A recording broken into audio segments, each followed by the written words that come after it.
Hey guys, welcome back to the Better Project. Very special episode. My first international guest. This guy's pretty crazy. Current world record holder of the world's strongest marathon, all the way from London. Justin True, man. Thank you for coming on. Give me your time. Thanks, man. Thanks for having me. It's a pretty cool intro. I didn't know it was the first international one. Yeah, That's bro. cool. Breaking record. I had my first female guest last week as well. Oh, no way. Yeah. Nice. Oh, yeah. I think I saw. What was she on for again? She represented Australia in Taekwondo. Oh, that's right. That's right. I saw that Luke Reynolds. Was he a strongman, right? Yeah. Had him on the weekend. Yeah, nice. He's man. a big That's dude. lot. Yeah. So I saw him in the room. I was like, damn, dude. He like barely fits in there. I thought he was going to break my chair, to be honest. Nice. Yeah. Nice, man. Good stuff. So for all my listeners, you want to give a bit of context about your upbringing and who you are? Yeah. I guess upbringing. I feel like I got a crazy story for upbringing, just because like I keep telling people about it, and they're like, "Dude, you could write a book on that." I grew up in like California, really suburban, just white basic family. Just a really vanilla town, I guess, and like I don't know. You'd look at us when we're really plain, but behind the scenes, it was really aggressive, kind of, and I don't know.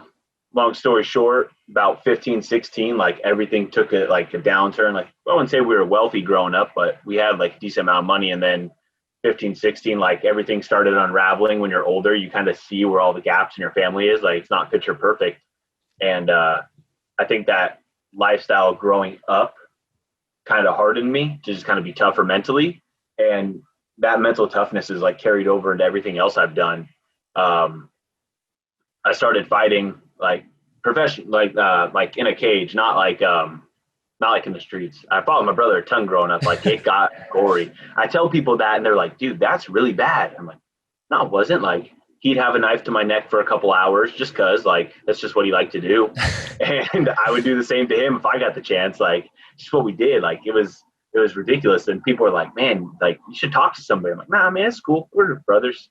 But now we're super close. But I think like that just toughened me up. And I finally started like fighting in cage and everything and did really well at it. Just kind of being mentally tough. I was never a good athlete, played a lot of basketball growing up, but never a good athlete. I just was stubborn to lose. I think that transferred over really well into the cage. And that like 10 years of training and fighting really brought out like the mental toughness in me of just like me and my buddy were talking the other day about like you have so many people that just say like, oh yeah, I could do that, you know? But like, what does that really mean? Like what does that mean? You know, like actions speak louder than words. Yeah. Like with you starting the podcast, man, like at first somebody could just be like, oh, like I can do a podcast, but like, and as an introvert yourself, as you're saying, like what does that mean that you could do it? Like, why don't you, you know, like go out of the bubble and like push yourself and really like grind through it and get to it. And so we kind of just made that into like this whole, I don't know, this mental warfare of like, yeah, we could do it. And then we would have to, like, whatever you say you're going to do, you would have to do it. And we did a lot of crazy stuff when it came to training. Just we turned it into a game and, you know, like it'd be 1 a.m. and I'd be in bed and we'd be training for 12 hours in a day. And he'd be like, man, I don't feel like I've done enough. Like, you want to go run? I'm like, yeah, sure. And we had this big old like butte, like mountain in the middle of town. We'd run at 1 a.m. with like, you know, negative 10-degree weather and snow. I'd have like ice off my beard. And we'd be like, all right, man, like mentally now we feel like we've done enough. And so that just got me into, once I got done with fighting, I just got over it. I didn't have the adrenaline, didn't have the passion for it. I got into doing like these crazy little things that like Ross Edgley has done or Corey Philpott's doing now. Like, you know, it's that kind of like breed of people where it's like, you want to find something after sports that pushes you and like sets you apart, I guess, you know. Yeah. And you know, that mental toughness from growing up, my brother, growing up in like a rough household, kind of around like 15-ish and so on, like just kind of hardened me to like mentally push through anything. And spent a lot of nights outside sleeping in the cold, like just makes you not want to be in that set anymore. I guess, you don't want to be in that place anymore. So you just find something to dig deep and those past things do it for you. And was it like a toxic family environment that you brought up in, or? Oh, my dad was super toxic, like terrible dude, really bad. My mom is a sweetheart, like the nicest lady ever. And so actually she was the one who I went to Australia with for dealing with my brother and I took her to Australia this year because that's like been her dream. And my dad like kept her like in a fucking bubble, man, like terrible to her. So like women are my life. Like I think mothers are amazing and whatnot. So I wanted to like give her something like her to live her dream. Cause I've been living my dream the last 5 years and I would have never got to that had she not like protected us growing up. Had she not protected us, like, I don't know where I'd be, you know? So, you know, I kind of wanted to give back to her a bit and take her like on a trip of a lifetime, like across Australia, across New Zealand and so forth. And that was kind of a good finish to the year. The start of the year was all like the challenges and stuff, kind of replicated Ross Edgley's like the triathlon he did, but he did it with a log. I did it with like a big like Thor's hammer. Yeah, because everybody's just been calling me Thor with long hair. So I was like, man, wouldn't that be funny? And then eventually it grew into that idea. And then after that, did a huge tandem bike ride on a really crappy bike. That wasn't really like anything special. It just sucked. We thought it was going to be bigger than what it was. And it was just miserable. We did it. And then, did the carpool about a month after. And that was basically, they were all for charity, really, you know? I don't know where I went off on that tangent. That's all right. So take me back to your fighting. How many fights did you have in the cage? I had 8. And so that all started out like as a joke. I was just training. And one of the guys that was in there, he was like pretty good. And my buddy was like, man, like you're like kind of working this guy, like you should fight. I was like, all right, man, set me up. Like I was joking about it. That's, you know, that like it was before the whole like, yeah, I can do it attitude or like mentality. It's like, yeah, man, set it up, whatever. Like I like fighting. Like I always fought my brother, never fought in the streets. I always thought that was really stupid. But so basically that was it. He came in like the next week. He's like, all right, man, like you got to fight in like 2 months. I was like, whoa, dude, that's I don't want to fight. And he's like, nah, man, set. And I'm like, damn it, dude. All right. And I was going to school. I was in college going for engineering. And so that was like my main thing. Training was just like a fun hobby. And I was like, damn it. Well, I guess now it's set up. Like it's set up. I always looked up to him as like he was kind of like the coach and kind of like my best friend eventually. And basically like a brother. And I was like, well, now like I want to impress this guy because he's my coach. I can't like tell him no now. So I had to do it. I didn't like letting people down. So went in. Ended up winning in was it second round, and then it just kind of took off from there. Next fight, won again. Next fight, won again, and then my 4th fight was a title, and it was just kind of like just kept going, you know. And so, yeah, it was fun. And then you just lost the love for it, did you? Yeah, I just didn't find any adrenaline in it. I've always been someone where like I like doing stuff that's really dangerous. Like I went skydiving and I like fell asleep like 2 minutes after it because it's just boring. Like to me, it's just too safe. Like there's a parachute, there's an extra parachute. Like, I don't know, man. Like I want something where I'm like, I don't know if I'm gonna make it out of the other side. And when fighting, it was like that. The first one, you just black out. There's so much adrenaline that like the second the cage door slams and like he says, go, I don't remember anything. And then slowly you start coming to, and now you see fighters nowadays where it's like, they can hear what their corner's saying. And that's great. Like by the end of mine, like I could start hearing my corners talk and I'm like, oh, okay, that's cool. Like you get to adjust in it, but it's just kind of like, I started just, I don't know. I never like if you ever watch Fedor, did you ever watch like Fedor Emelianenko fight? No. He was like exactly how I was. When you walk in the cage and he walked in the cage and you see him, he looked like he was just asleep. Like he just woke from a nap.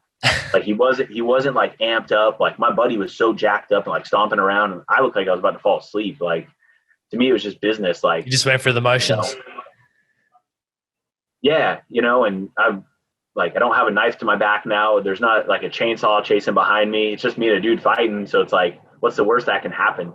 And, eventually I just kind of started realizing that I couldn't get into the mental mindset of like, oh, I need to like wake up and like do some work. And my last fight, it was kind of like that. I lost the first 2 rounds and my buddy, he was really honest, which was always cool. I don't think corners are honest enough, but he was just kind of like, dude, you're losing right now. Like you've got work for 2 rounds. Like you need to wake up and you need to like, finish this or we're going to go home losing. Like, I was like, all right, fine. So I went out and ended up winning in the 3rd round by submission. And it was like, right at that point, I was like, yeah, I really don't give a shit about this anymore. Like, I don't care. Like first 2 rounds, I get beat up, like whatever, it's nothing new. And then like, okay, I'll go do something. And at that point, it's like, I respect the sport so much and I have such a passion for it that I don't want to disrespect it in that, in that way. So I just kind of bowed out and was like, I still love it. I still want to go back and do it. But yeah, maybe like jiu-jitsu tournaments and stuff is fun. But as far as like my head goes, I think I like did some serious damage to my brain. I like feel I don't know, I stutter more, think slower, forget a lot more things. Just in 10 years of doing it, like it's pretty bad. Like Yeah, it all adds up, eh? yeah, like you hear a lot of fighters now, they don't spar at all really. Like they just go through the motions of, training and whatnot, and they get their cardio up and this and that and like technique. But a lot of fighters like don't like sparring anymore because of it. Like, and it's proving to work. But I mean, I wasn't in like the beginning UFC days where it was like, they just tried killing each other, but it was around before studies were done and people started branching out into different ways of training. Yeah. But like, we would really just almost 3 days a week try to take each other's heads off. And it was just me and him in the gym. And we would just try to kill each other every day. Like if we had a concussion, like you just keep going, like you just suck it up. You just toughen up. Like there's no like, oh man, my head hurts today. It's like, all right, we'll just punch you to the body. Like, and obviously you still get hit in the head and you're like, dude, so yeah. Yeah. Pretty dangerous time then. Yeah, definitely. I look back on it. I'm just pissed. I'm like, man, I was so stupid when it came to that. But, I don't know. It's kind of given me the confidence of where I'm at today with everything and mental clarity. I did it. I like it. Now time to move on to like other stuff and activities. Like I want to do something next. After the carpool, it was like, man, I don't really know what else to do. And then I had a buddy of mine contact me on Instagram about walking across Madagascar. And so ended up doing that like literally a month after pulling the car. And so it's kind of things pop up like that. I don't really have what's next. It's just kind of like, all right, this came up. Let's do it. Yeah. So you said you studied engineering, so you must have been pretty good at school. So that was another case of like growing up, I always played basketball and people just thought I was stupid. Like, it was like typical jock thing, whatever. Like I dressed like a gangster, like always had my pants sagging and people just didn't think I was smart. And so people just, I don't know, when people make fun of you and like don't expect you to do something, I wanted to prove everybody wrong. So I remember I Googled like, what's the hardest degree you can get? And besides being a doctor, it was like engineering. I'm like, all right, fine, I'm going to do it. And so I went and got my engineering degree and basically just like, I don't even want to use it. People ask me all the time at work, they're like, so you're like one of the smart people, like, why don't you like go work in an office? It's not what I want to do.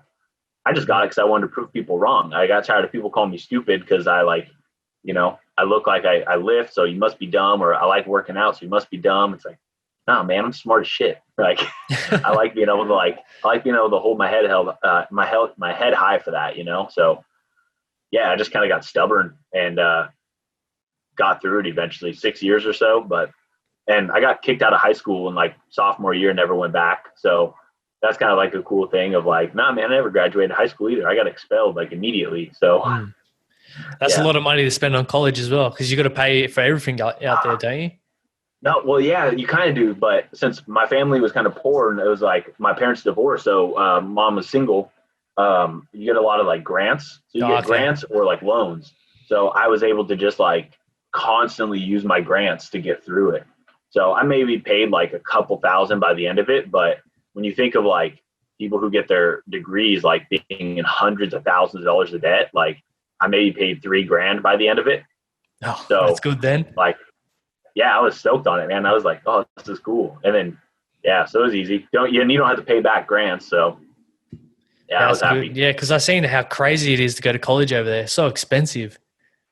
Oh, yeah, it's nuts. Like, that's why nobody goes. Yeah, like you have out of state and in state, and yeah, it's terrible, man. Yeah, unless you're playing sport or you want to be a doctor or something, that's the only reason.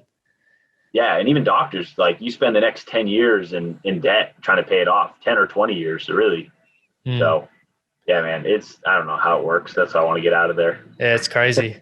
Lucky here in Australia, the government pays for it and you got to slowly pay it back over time. Oh, is there like a big interest on it? Not really. Oh, damn. For us, it's pretty big, I think. I don't know. But our degrees are not as expensive as over there. Yeah. But it's like still same, like your bachelor's or something would be like 4 years or something like that. Yeah, so I was doing a bachelor's. It was three years, but I dropped out. Oh, okay. But what? I dropped out. For what? What were you going for? I was doing sport and exercise science, Oh, okay. Yeah. but I was Be a like, fun one. nah, don't want to do it anymore. Dropped out. Yeah. Yeah, no, I feel you. There's a couple things that I kind of dabbled in, like to get your prerequisites or stuff, or you have to have these random classes, and I did a couple in sports science or like massage and stuff like that, just to like fill them up. I'm like, man, these are pretty interesting, but nah, No, yeah, I was going for your Instagram. So you said you only started traveling 5 years ago, yeah, yep, bro. You've done some cool shit. yeah, dude. I mean, like I look back at it and like I went nowhere. Like for 23 years, I had never, like I said, my mom had never been out of the country. Like I had never been out of the country. My brother had. I don't know how he did. That guy was such a punk, man. Like you look at him, and him and I are polar opposites, but we're kind of the same, like mentally. But yeah, he's just covered in tattoos, head to toe, his face. He's a punk. Like he's a chef. He's an amazing chef. But like, yeah, he got into so much trouble growing up. Like, in juvenile hall all the time. And he went to Australia when he was 13.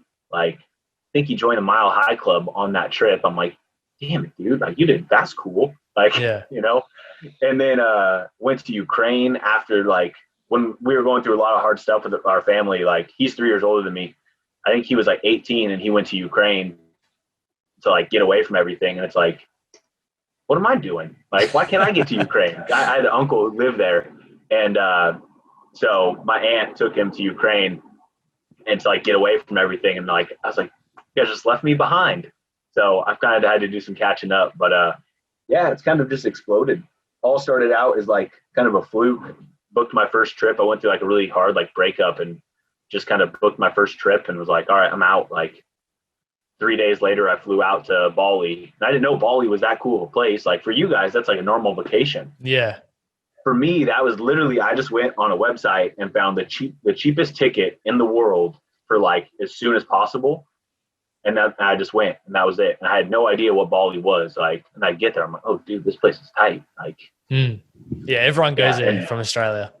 yeah, that's great. It's right there. It's like a little hop over. But yeah, Americans, like we don't travel. Like none of my friends have really been anywhere. I have one friend that I travel with now, kind of pulled him into it with me. But yeah, Americans don't go anywhere, man. Like everybody thinks that like you're going to get your head chopped off. Like every country, dude. When I went to Bali, I had so many friends and family and like adults just being like, you're asking to die. They hate us over there. I'm like, what do they mean they hate us? Like, that is so many things I heard. They hate us. They're going to kill you. And I'm like, this is all right. Well, that's cool. And so that was the thing with fighting. I got bored. It wasn't exciting anymore. So I fly to a new country and like, I want to find like, I want to get out there. My adrenaline's pumping. I don't know what's going on. I don't understand anybody. And then so I went from like the kind of like, I guess, bougier trips of like Bali, doing some of Europe, to now like I'm obsessed with Africa and like the Middle East. Like I want to walk. You walked across from them. Egypt to Africa, didn't you, or something like that? No, so I wanted to. I got deported. I got detained or arrested or kidnapped, however you want to put it. And that was another thing of like, I just do it on a short notice. I got off of work in the spring, and I was like, I had just got back from Scandinavia, like doing Sweden and Iceland and everything, my buddy. And then came back to work for like 2 months and got off and was like, I don't know what to do for summer. Like, in those 2 months, like we're working nonstop, like 12 to 14-hour days, 7 days a week, for like 2 months almost. And so you get a day off every now and then. So, it sounds like I don't work, but it's like in that time, I just crammed like 6 months work into like 3 or 2 months. But yeah, immediately, like maybe a month's notice, was like, you know what? I want to be the first person to walk across Africa. Like, I don't know why. I'm still trying to like write a book about it, but I want to just let people know, like get rid of the, I don't know, like the stigma that they're bad people. Like you're going to get your head chopped off. Like, no, man, they're the most hospitable people in the world. Like when I was sleeping outside on like park benches or like I was too embarrassed to like ask friends to let me in. So I'd sleep in their pool houses or like their little, like, not even a pool house, but like where you keep your floaties and stuff, like a pool shed. And I was like too embarrassed. I'm sitting there freezing at night, and I'm either embarrassed or I don't want to ask somebody, or I'm a kid sleeping on the street. And so when you go to these other places and like I don't speak the same language as you or anything, and you just see me walking and like, you'll invite me in and you'll give me food. You'll give me a bed to sleep. You'll give me your bed to sleep on. Like, not even like the floor. Like, we've all slept at a friend's house. Like, they give you the couch and like maybe a blanket. Like, no, they give you their bed and they give you food. And you never even share one sentence of the same language. And like, that to me, that's incredible that you can just, through like laughing and smiling and like, you know, pantomiming or, you know, charades, you can have a full conversation and like connect with somebody. And so that's like my passion now, is I want to get that out there. Like, these are really, you know, like hospitable people, most hospitable people in the world. Like, you know, they have no idea who I am, but they'll let me in, and they're not worried about it. So yeah, I tried that and made it about 3 weeks through Egypt, and eventually just got deported. I've seen on your story you were getting chased. Yeah, got chased quite a bit. Like throughout Morocco. I was traveling in Morocco. Garbage truck. Yeah, there was a couple times in Morocco got chased while I was walking through places I shouldn't have been in, or taking pictures of things I shouldn't have taken pictures of, I guess. And then same thing happened in Egypt. And yeah, I eventually got picked up by like the military. I took a nap at this one gas station because they had like beds in the back, like where the people who own it live there. And I woke up and there was like a whole bunch of military trucks there, and they wouldn't let me go. And so it was this whole roundabout thing of like, okay, we'll just take you to like the next spot, and then the next spot. And then eventually I get like taken all the way to like the jail. But before that, I was on the side of the road at like a stand. They have like barricades when you're going to like cross into another county or something. And they would keep handing me off. And like every time they handed me off to somebody else, it got more and more aggressive. Like, they'd put me in front. It was like 115 during the day. I think that's like probably 40 for you guys. Yeah. And like, they wouldn't let me put my bags in the car. Normally I'd walk at night because it was colder. And they pretty much just like slave walking me, like put my bags in the car and then just told me to walk, like gave me no water. I'd walk for like 10 hours and they wouldn't let me stop. I tried to like take a break and they wouldn't. And I'm like, this is not my plan of a good time. I didn't eat for like 3 days, didn't have any water. And then eventually we got to my final stop where like they wouldn't let me go anywhere. They tried to like extort a bunch of money out of me. But at that point I was so sick that I didn't understand what they were trying to do to like bribe them. I realize it now and I would have done it, but like just to get away. But yeah, eventually I sat there for probably a good day at this like one site, and it was just kind of funny. I get stubborn because like with fighting, I'm like, dude, I could totally like take one of their guns and like really make a push to get out of here. But how far am I really going to make it, you know? Yeah. I couldn't run. I was too weak. I was really sick, coming out both ends, like on the side of the road. And there's cars driving by. So I laid in the middle of the road trying to make like a big scene. And they came over and they put a bunch of barricades around me so nobody would see me. And so I felt like a little kid, dude. I like crawled out from underneath the barricades, like around them. I laid in the middle of the road again. It feels like a little kid, like throwing a fit inside of the store. But eventually a big old van came by and I kind of realized it was a government official van kind of. And you could just tell with the flags on it and everything. So I ran over and I threw myself on the hood of it. And eventually it was like a sergeant or something. And he ended up saving me and taking me to like the police station where I had like this whole interpreter come in. And then at 1 a.m, we went and saw the like attorney general of this area. At 1 a.m, I had a meeting. During the meeting, I actually shit my pants. I thought it was a fart. And then I have it recorded on my phone because I wanted to use it for like later to see like what they were talking about me or what they were saying. And it's so funny. You can like, I'm in this whole official setup, like pretty much in a courtroom almost. And there's like, everybody's in nice suits and I'm in these like tattered clothes. I had to raise my hand. He's like, yeah. I was like, can I go to the bathroom? I think I shit my pants. And he's like, excuse me? I was like, you heard me. Like, right. And I had to go outside and ended up carrying my stuff back into the room, just dripping wet with water. And that was probably a highlight of my trip. You know, that's fucking crazy, bro. Yeah. And then after that, they took me, they're like, all right, like you're good to go. We believe you. And they ended up like, all right, we'll take you to we'll put you somewhere tonight to sleep. And then like, we'll return you back to where we found you in the morning. And they started driving the opposite way in the morning. I looked on my phone and I was like, we're nowhere near where we're going. Like we're going to Cairo. And I was like, hey man, what's up? Like, where are we going? And eventually they took me to the president of Egypt. that was kind of cool. Like, saw the president of Egypt, and he's like, all right, you need to get out of the country. Like, you need to leave. And I'm like, I thought you said it was good. Like, you said it was good to go. And they're like, no, you need to get out now. Like, and I'm like, all right, like today, tomorrow, or what? And he's like, yeah, 3 days, 4 days, it's fine. I'm like, all right, cool. Like, I'll get my energy back up. I'll just fly to Sudan and I'll continue. And I didn't want to stop. And so I was like, I'll continue. Granted, I didn't walk through Egypt all the way, but whatever. And he's like, okay. So I booked a flight 4 days later. And he's like, all right, cool. And he didn't say where I could stay. He just said like 4 days later, and I was going to stay at a hostel that I was at and hang out with everybody. Eventually, they put me in a jail cell underneath the airport.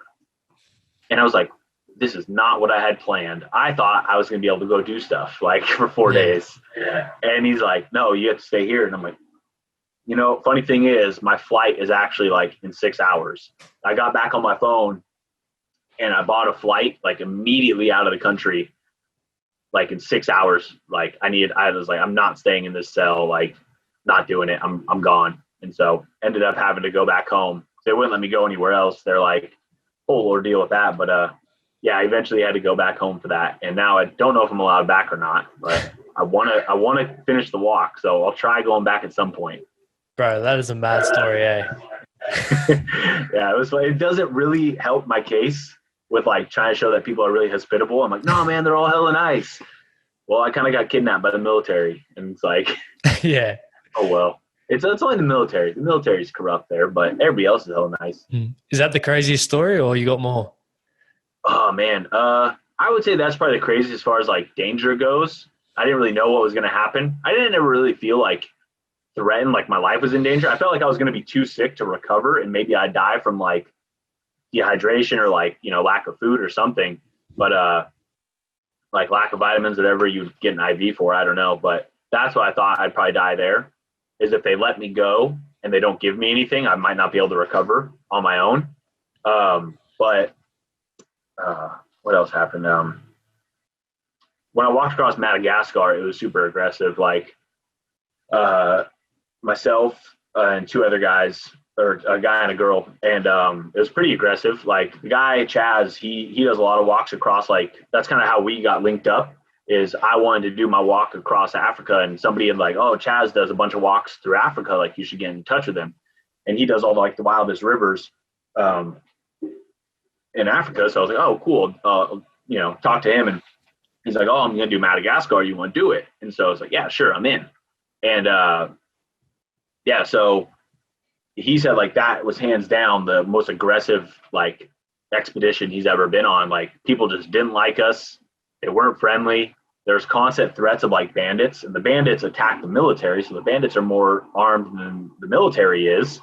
And so, yeah, we ended up walking, it was like 800 kilometers, I think, in about 30 days. And some of the days were grueling. Like it was hot. We're going uphill. And the whole time you're like, you don't know when you're going to get like attacked by bandits. Yeah. Like everybody's like, hey, watch out for tomorrow. Like when you get to tomorrow's location, like that's a really bandit, like high bandit area. And it just kept getting worse and worse and worse. And eventually we actually did get into a bandit village. And we had like security, but they didn't have anything. They were just more like translators that we couldn't talk to either. We told somebody in the village, like a mayor who like spoke French, that, you know, here's our plan, here's what we're doing. Can you tell your security people that that's what we're going to do? So it's pretty much people who would show us like a secret route over the passes. It was like Lord of the Rings. He's like, all right, we're not going to take like the main road. It was literally just a dirt road. We're going to take like the passage over the mountains, which is even harder, but it's safer. You don't have bandits on it. And so when we get to a village, our security who already knew what we were doing, they're pretty much just guides, I guess, would like explain to the village, like, hey, these people are safe. Like, here's what they're doing. And they'd give us, you know, food and like a place to stay for the night, like, or just an area to set up our tents or anything like that. And so that was really cool. Some people were really nice. Some people just wanted money, and we didn't really have money. There's no ATMs. Like we can only pull out a certain amount of money at the very start and then have to like spend it wisely. And it ended up lasting, but, and we pay the security too for like them helping us. Maybe one guy had like a gun. Most people just had sticks. And I'm like, let's be real here. You're not really security. Like, Yeah. I don't feel comfortable paying you to call you security if I can beat you up. Like, so we actually did get to one village and it felt just scary. Like, we got there and we're sitting down. Everybody has phones for some reason. They all have kind of nice clothes. And during the day, all like the adults are out in the fields working. And in this village, there was everybody. Everybody was in there in the middle of the day. It's like, that's not right. Nowhere for the last like 20 days has been like this. And so we had like 3 little security guys with us, and they ended up getting pulled into a hut and talking to somebody. He's like, hey, just sit here, like, and wait, kind of. And mind you, we still don't speak their language. He just kind of motioned for us to sit. We have no idea what's going on. And we're getting surrounded, and people are taking pictures of us, which is kind of new. They all stare at us, but now they're taking pictures. It's kind of uneasy. Like, you get this feeling of it's not safe. People are mugging you. And our security comes out, and they look just like almost like pale, like super nervous. And he's like, all right, like on Dow, which is like, let's go. And some guy tries to stop him and like talk to him, and he won't even like look him in the eyes. He's like super scared. And this is like a security guy who's like pretty tough the whole time, like just stoic. And finally we get out of town. We just kind of like run almost. We're booking it as far away as we can.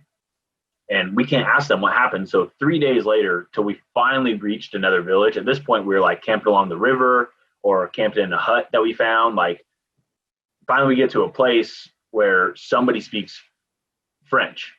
So we had a girl who speaks French. So it went from, hey, ask him this to ask our guy this. So he asked, and like a 4-way, interpretation, or 3-way. And like, it finally got back, and he's like, they started laughing. I was like, what's up? And he's like, oh, well, that was like the most notorious bandit village like you guys could have gone to. Like, they were all bandits. They got in trouble earlier in the year, like in the spring, for killing a bunch of like Americans or a bunch of tourists, I guess. And so it's like, oh shit, like, well, why didn't they kill us? And they're like, well, because they're afraid of you. They think that, like, as white people is what they always called us like Vasas, which just means white people. Like, we'd hear that from the whole month. Like, from miles away, you would hear somebody yelling Vasa, Vasa, Vasa. And they think that like our governments have such a tight eye on us that if you touch us, like, we're going to come back at you. So they're like terrified of us. And we're like, I wish I would have known that. Like, I would have been scared for the last 3 weeks. Like, yeah. I would have been a little more at ease, but for the whole time, we're just nervous. Like, what are these guys going to show up in, like a Jeep, and, like, just start shooting us or cut off our hands? And, there's a lot of times where if we get service at like a village, cause we all bought like local cards, we'd Google about it. And it's like Googling a sickness. You Google anything like a headache, you're going to think you're going to die, like what you find. So everything we're finding is like, no, they'll cut off your hands, they'll do this, they'll do that. And so it just gets worse. I'm like, all right, no more Googling, like, this isn't good stuff. And so that was kind of a, pretty close to being more nerve-wracking, I guess. I thought I was closer to dying on that one. Walking through rivers, and there's a bunch of alligators or crocodiles, whatever they have there, I forget. But, like, not really sure if you're going to be eaten by a crocodile. Like, that sucks. You're walking through a river like this high, and you're like looking at a log like 50 yards down. You're like, I swear that's moving, dude. I swear it's moving. Like, what am I going to do? Like, so that was pretty crazy. That was a fun one.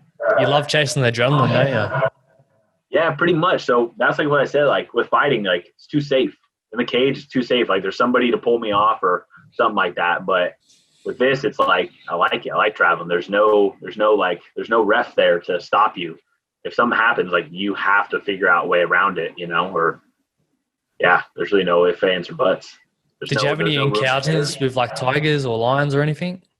No. So Madagascar has nothing. Oh, okay.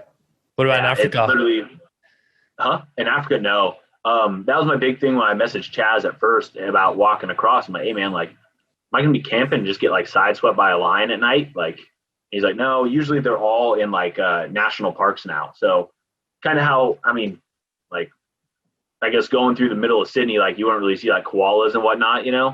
Like, if you want to see them, you kind of got to go like national parks, or you have to go look for them. Like, it'd be super hard. Like, kangaroos aren't going to be hopping around everywhere, I guess, but like, you got to go find them. And so same with like the lions or tigers in Africa, or like giraffes or rhinos or elephants, like, you really got to go find them and be next to national parks. So as you're walking across it, just stay aware of like, don't camp anywhere near a national park, like even on the borders or next to a river. That was the big worry in Madagascar, is camping next to rivers where like crocodiles would be walking into the water at night, that was a big worry. Was that really, but never an issue. So we did see one. We saw a giant one, like super close to us. We were walking through a creek bed and you kind of like heard it rustle. And I jumped like a girl. We like all stood there and we're looking at it. We're like, you're kind of seeing it because it's like a log in the water, it looks like. And all of a sudden it like jumps. And I just flew up and was like, oh. And I was like, damn, man, that wasn't that cool. I was expecting this to be fun, but yeah, so kind of booked it out of there. But yeah, literally caught nothing. Like didn't get bit or anything. Like they don't really have any. Like, they don't even have snakes really that bite. Like there's no poisonous snakes. There's like 3 poisonous spiders, but you'll never see them. Like they have giant spiders though. They have You guys got big spiders though. Yeah. So like that doesn't count. So yeah, for me they're big spiders. But yeah, Madagascar seems too safe for you. You need to come to Australia and hike through there. Yeah, right. That was actually my plan. Is I was going to be there a month earlier before my mom, because after Madagascar, I had about a month, and I was like, what should I do? And so I started actually planning. You can't walk it, or you could, but there's that stretch after like Adelaide, I think, to the East Coast or the West Coast. There's like the one long stretch, I forget what it's called. And like even bikers, I was looking. Nobody walks across anywhere. So the best thing that I could do for Africa and for this was find forums for people to do, like, it's called like the Tour de Africa, or like, Australia, people cycling across it, is like go on their forums and see what they're talking about. And so that's what I was doing for Australia. I was like, all right, I probably can't walk it because of this stretch. Like even on a bike, they were saying like you have to be really precise with your water, is when you start in like Adelaide, when you set off, like you need this much, you need to like conserve. And then you'll just barely make it with water, I guess, to the other side. And it has to be in the appropriate like weather. So I thought probably for walking it's not going to work. So I thought biking, but I didn't have enough time. I didn't want to go buy a expensive bike and bike it. So yeah. But yeah, Australia was definitely something that would be fun. Yeah, we've got some crazy animals over here. Yeah, you guys are nuts, man. My brother, everybody I know has been like, oh man, Australia. And I'm like, no, never. You got great whites and crocodiles in the water, and then you go on land and you got like the world's deadliest snakes and spiders. Like there's nowhere to hide. That's all right. They're not that scary. Yeah, I really you don't really see much. The only thing I did get in Australia was like a staph infection, which that was weird. So kind of deadly. Like, yeah. So how do you fund these trips? Are they expensive for you, or you go budget? No, so that was kind of my thing, is like I'm super frugal, or like my family and friends just think I'm like super cheap, that like I live below my means of how much I make. And like, I'm always finding like new ways to make money online, like different little like passive income ways. But like, I am like dirt cheap when it comes to it. Like, I guess stingy, you could call it. Like, I don't know. I find the cheapest ways to do things, even if it takes an extra day. If I have to stay like on an 18-hour layover, I will. Like, I'll make the most of it.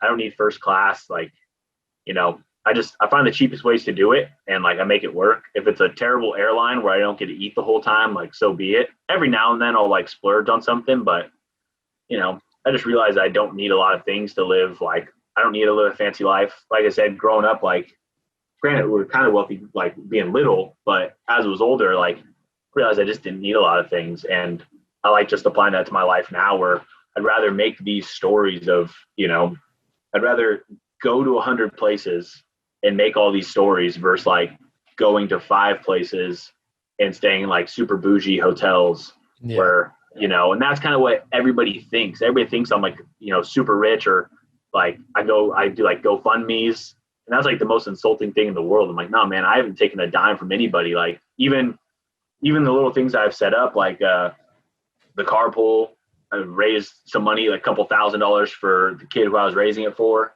I did like a Three Peaks, the UK Three Peaks is like a really famous one. And I did that like 3 years ago, and I set the record for that, but it's like, can't really like, I looked it up and nobody ever has driven it solo, and people have hiked them solo, but they have somebody driving for them. I flew into like Manchester, did it backwards. So did the one in Wales and Scafell, and then Ben Nevis up in Scotland. and did it all by myself solo. So drove through each one, got in the car, drove to the next one, ran the next one. And I did it in like 18 hours or so. And that isn't like the world's fastest time for solo, but nobody's driven it and done it solo. Like that was kind of cool. But that was all like, you know, I did it to raise money for kids with cancer for like Make-A-Wish Foundation. Because it's like I'm living my whole thing on it was like I'm living my dream. I'm doing things that I love doing that I never thought I would.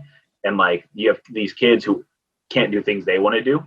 So I want to give back to them. I want them to be able to live their dream, you know, before it's too late, you know, and I think we all should live that way.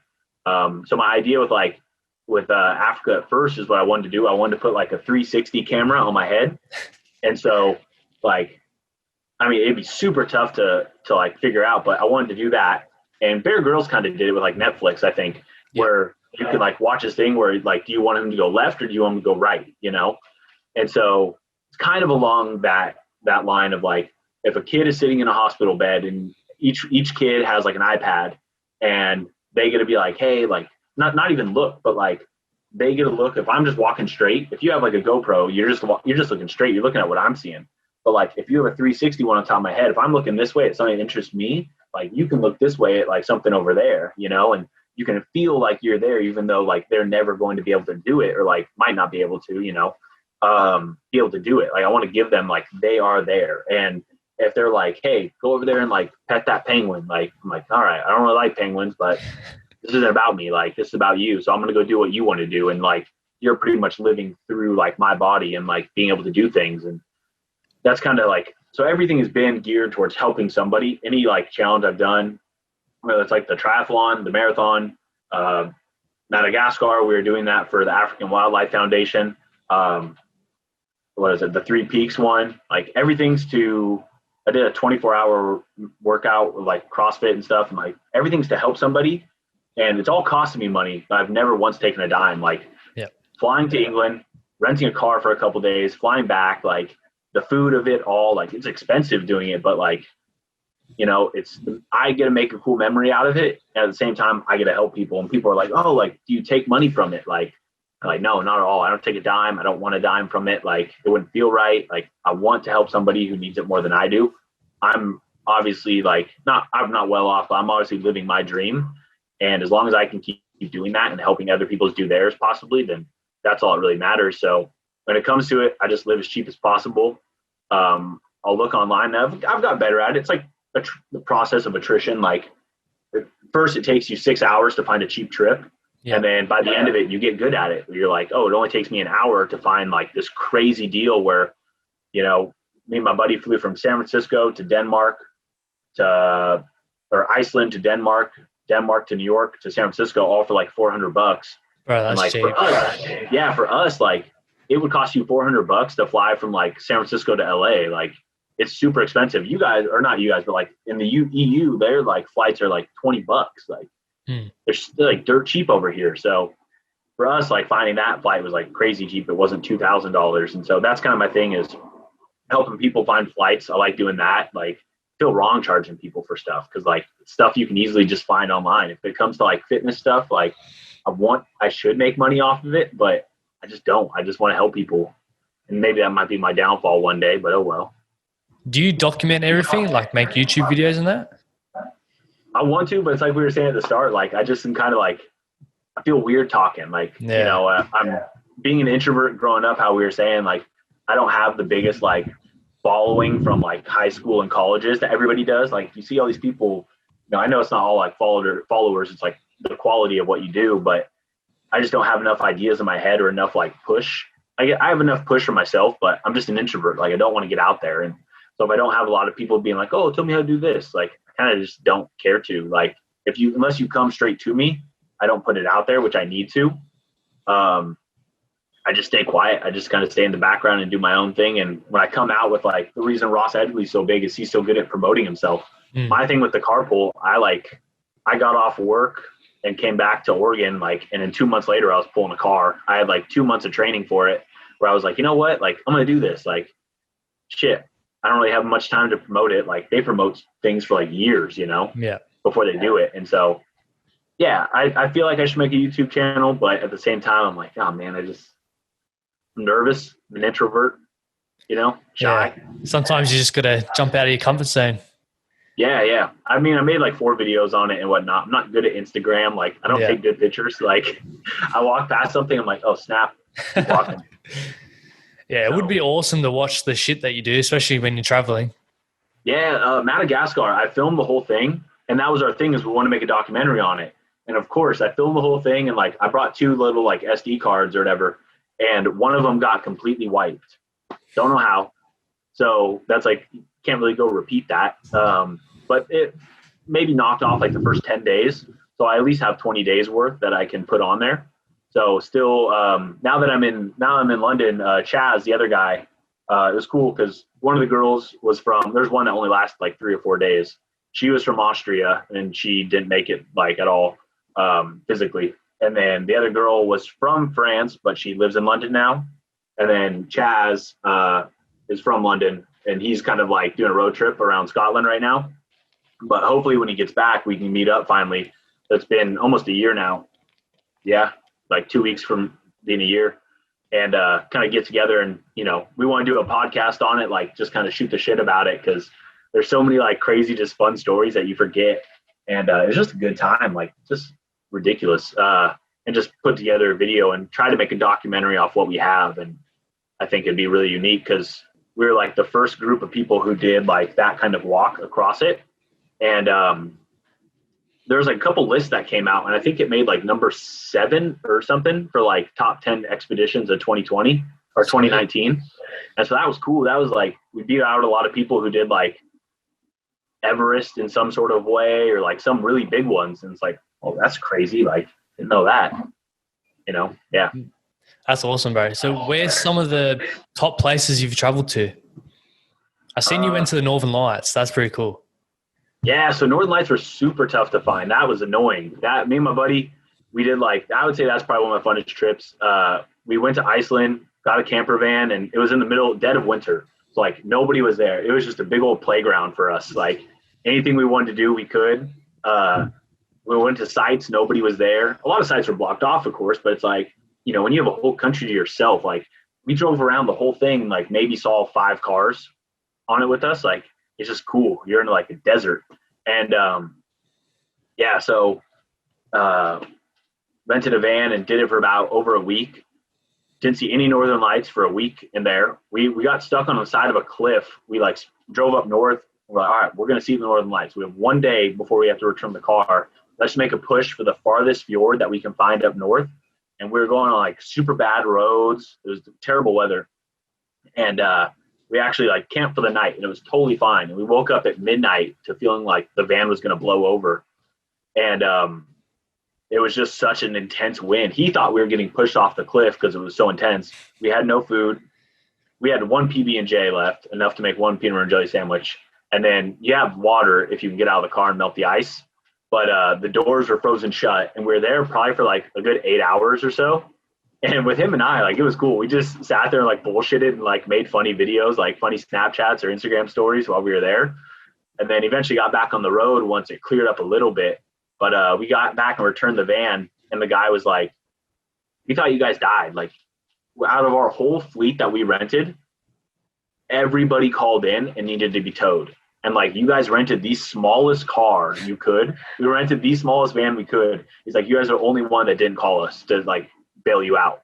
I'm like, well, that's cool. And he's like, we all made bets. We thought you guys were screwed. Because when we showed up, we were like just 2 kind of like young kids, just like 2 or 3 years ago, 2 years ago, 2.5. And he was like, just the way we like bullshit about everything. He was like, oh, this is a terrible idea. Like giving you guys a car. And then didn't see the Northern Lights at all. And it's dead of winter, so you should. There's only 3 hours of sunlight a day. Went to Copenhagen, still didn't see them. Went up to Sweden, still didn't see them. Norway, didn't see them. Went over to Finland and rented a car and literally drove to like the 3rd most like northern city or something. I don't know, one of the really like top 5 northern cities in the world. And finally saw them just a little bit. Spent a month. And only saw them once. And like that was and like that's the winter. You're supposed to be able to see them. So yeah, that was really cool. I hear there's one in like Siberia. Like, I don't know what it's called, like the white lights or the like something like that. And it's like the negative effect of them. Oh, okay. So I like to do like Siberia or something. Like the Road of Bones is one that looks really cool to like do. This whole like trail up there to like Vladivostok. That'd be fun. But yeah, I'd say Iceland's probably one of my funnest places so far. So what kind of weird foods do you eat? Because obviously you go into all these countries. Yeah. So Iceland, they have like this like piss shark. Oh, I seen that on Instagram. Dude, that was disgusting. It was the smell. It wasn't so much the taste. It tastes like just like rubbery chicken, but like it was the smell of it was just like, it was just terrible. And I accidentally touched it one time. Like I picked up a container and it like splashed on my hand.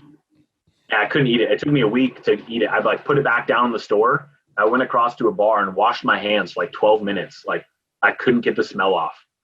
And it was just awful. So they just piss on it? Like is it for any reason or?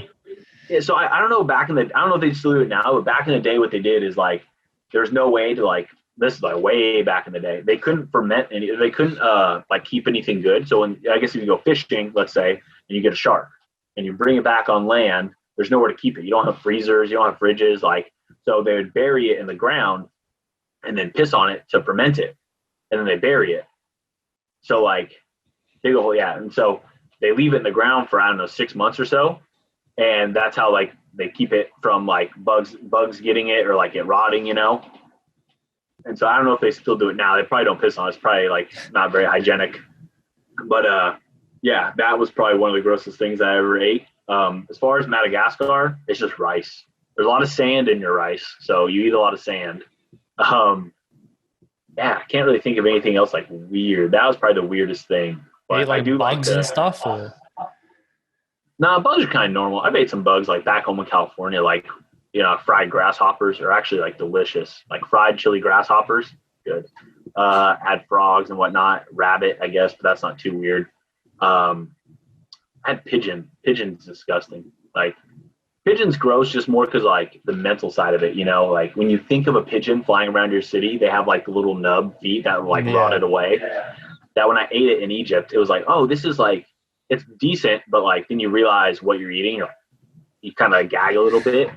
Egypt's probably where I ate the weirdest things. There's a lot of testicles, a lot of different parts of the body. There's like part of like a baby calf's foot, which I have a video of it, and it's like you see the hair on it, like it's like stubbles on it. Still. And that is just weird. So I like eating whatever weird things I can, but yeah, and I know it sounds like an idiot. Like when I was looking for like the piss shark in Iceland, it was like, listen, guys, my intro was like, listen, I know I'm a stupid tourist, but like I need to try this. Just point me in the right direction. There's a mushroom in Finland. It's called like the something hysteria, and it's like it's the mushroom from Mario. You know, like the little red mushroom with the white spots. It's the mushroom from Mario, and so it like grows. So it's poison, and Joe Rogan talks about it too. Is where I heard it from. It's toxic to humans and it will kill you, but reindeer can eat it and filter out the toxins, and then they piss it out like without the toxins that will kill us. And so it like makes you trip. And so I'm going around like Finland, like asking everybody, like, hey man, do you guys have this like piss, this reindeer piss? Like, where can I find reindeer piss? And there's like shamans, is what they are. Is like looking online. Some people are like, oh, they're shamans who like still do it. It's kind of done now, like the piss shark, but it's kind of done now. And yeah, basically just looking for like a shaman all over Finland. Like every town we went to, my buddy doesn't care about it at all, but I'm that crazy dude who's like, hey man, like looking for piss. Got shamans anywhere? Yeah, I'm looking for reindeer piss. And I'm like, what? Like, don't worry about it. Just like point me to your reindeer. And like didn't ever find it, but yeah, it's actually kind of a thing, but that's a shame. So what life lessons have you got from all the traveling you've done? Oh man. I guess to like just be kind, really. Like there's so many people I've met that I don't know, I think some of the best people I've met are people who I didn't grow up with. Like of course I have all my friends back home, but like I have friends all over the world now that I'm super close with, that like it's not just like, oh, friends that I might pop in and see, like I'll go stay with them, like I talk to them frequently. And it's like you make these connections with people you never like thought you would. and there's such deeper connections. You guys share something different than what you'd share with like your friends that you like grew up in school with. And that's just hard. That's hard to find. And just being kind to everybody. You go to different places and like these people who are from there, they don't know you at all, but they're so in love with you. Like they just want to talk to you. They maybe speak a couple words. Maybe they want to improve their English, but like, they just want to talk with you. And back home, like, I mean, I'm like I don't know what it is. I used to do it too. I'd see someone who's different and be like, oh, I'm not going to talk to them. Like, I don't care. They're different. Like, what are they going to like, what value of that? What are they of value to me? Like talking to them and, and now it's like, no, there's so much. Like we need to stop, take a breather, like talk to people and learn about like how they grew up, like what they do, like just be friends with them, be friends with anybody who's like just a little bit different and stop like segregating ourselves. I guess that's a big thing going on in the world right now, especially in America, segregation and, people treating people who are different. And yeah, just, they want to sit there and talk with you. No matter if you can only say a couple words to them, it's the same. Like sit down and talk with them. As even people, when you're backpacking, like you tend to just stick to people who like speak the same language as you. You don't really go off the unbeaten path and find people who are from there and go to different places that nobody else goes to. And that's kind of my big thing is I want to just become more humble, live more like, live more simple, I guess. I don't need a lot of fancy things. I want to stay like pretty simple. My uncle's someone who I look up to. He's a pretty wealthy dude. And you would never expect it. And he's the most humble person in the world when it comes to it. Like, it's crazy. He wears these old like tank tops that he got from like San Francisco back in the 80s or something. Yeah. He wears cargo jeans and flip flops and he wears them into work. It's like, dude, you make a killing and like you're just a humble dude. Like you don't dress the part that you don't need to. Like you didn't go off of who you were. You didn't go get your teeth fixed. Like you didn't go get these like gold chains. Like you stayed who you were and you stayed humble and you stayed true to yourself. And like that's like the biggest thing that I've always learned is like just stay true to yourself. You meet people, I don't know, kind of goes off of like life lessons learned, but it's just I don't know how to connect that to traveling, but just stay true to yourself, really. Yeah. Is the big thing. And I don't know, yeah, just when it comes to all these things, just be kind. All the challenges that I do, it's always for other people. Like when I want to give up, like of course I want to give up. I want to cheat on every single one of them. People are like, oh, how do you do it? Like, so I want to cheat like every single time, pull in the car. I'm like, who's gonna know? Like, why not just turn the car on a bit? People on the other side of the camera won't know, but my friends will know. I will know. Yeah. Like, be honest, be truthful, I guess is the biggest thing that I've taken away from life is be honest. Like, I've kind of realized growing up now, like this last year, I was talking to my girlfriend about it. I'm like, it sounds really cocky, but like, I've done nothing wrong. Like, and it's such a cool feeling to say that and like hold your head up high. Like, I've done nothing wrong. Like, well, how can you say that? It's like, well, it's not school anymore. Where like, I got a question wrong on a test. Like, no, you're in like real life now. Like, don't screw anybody over. Don't be a bad person. Don't be a mean person. And just be honest. And like, at the end of the day, you have no one to apologize for. Like, you're unapologetically yourself.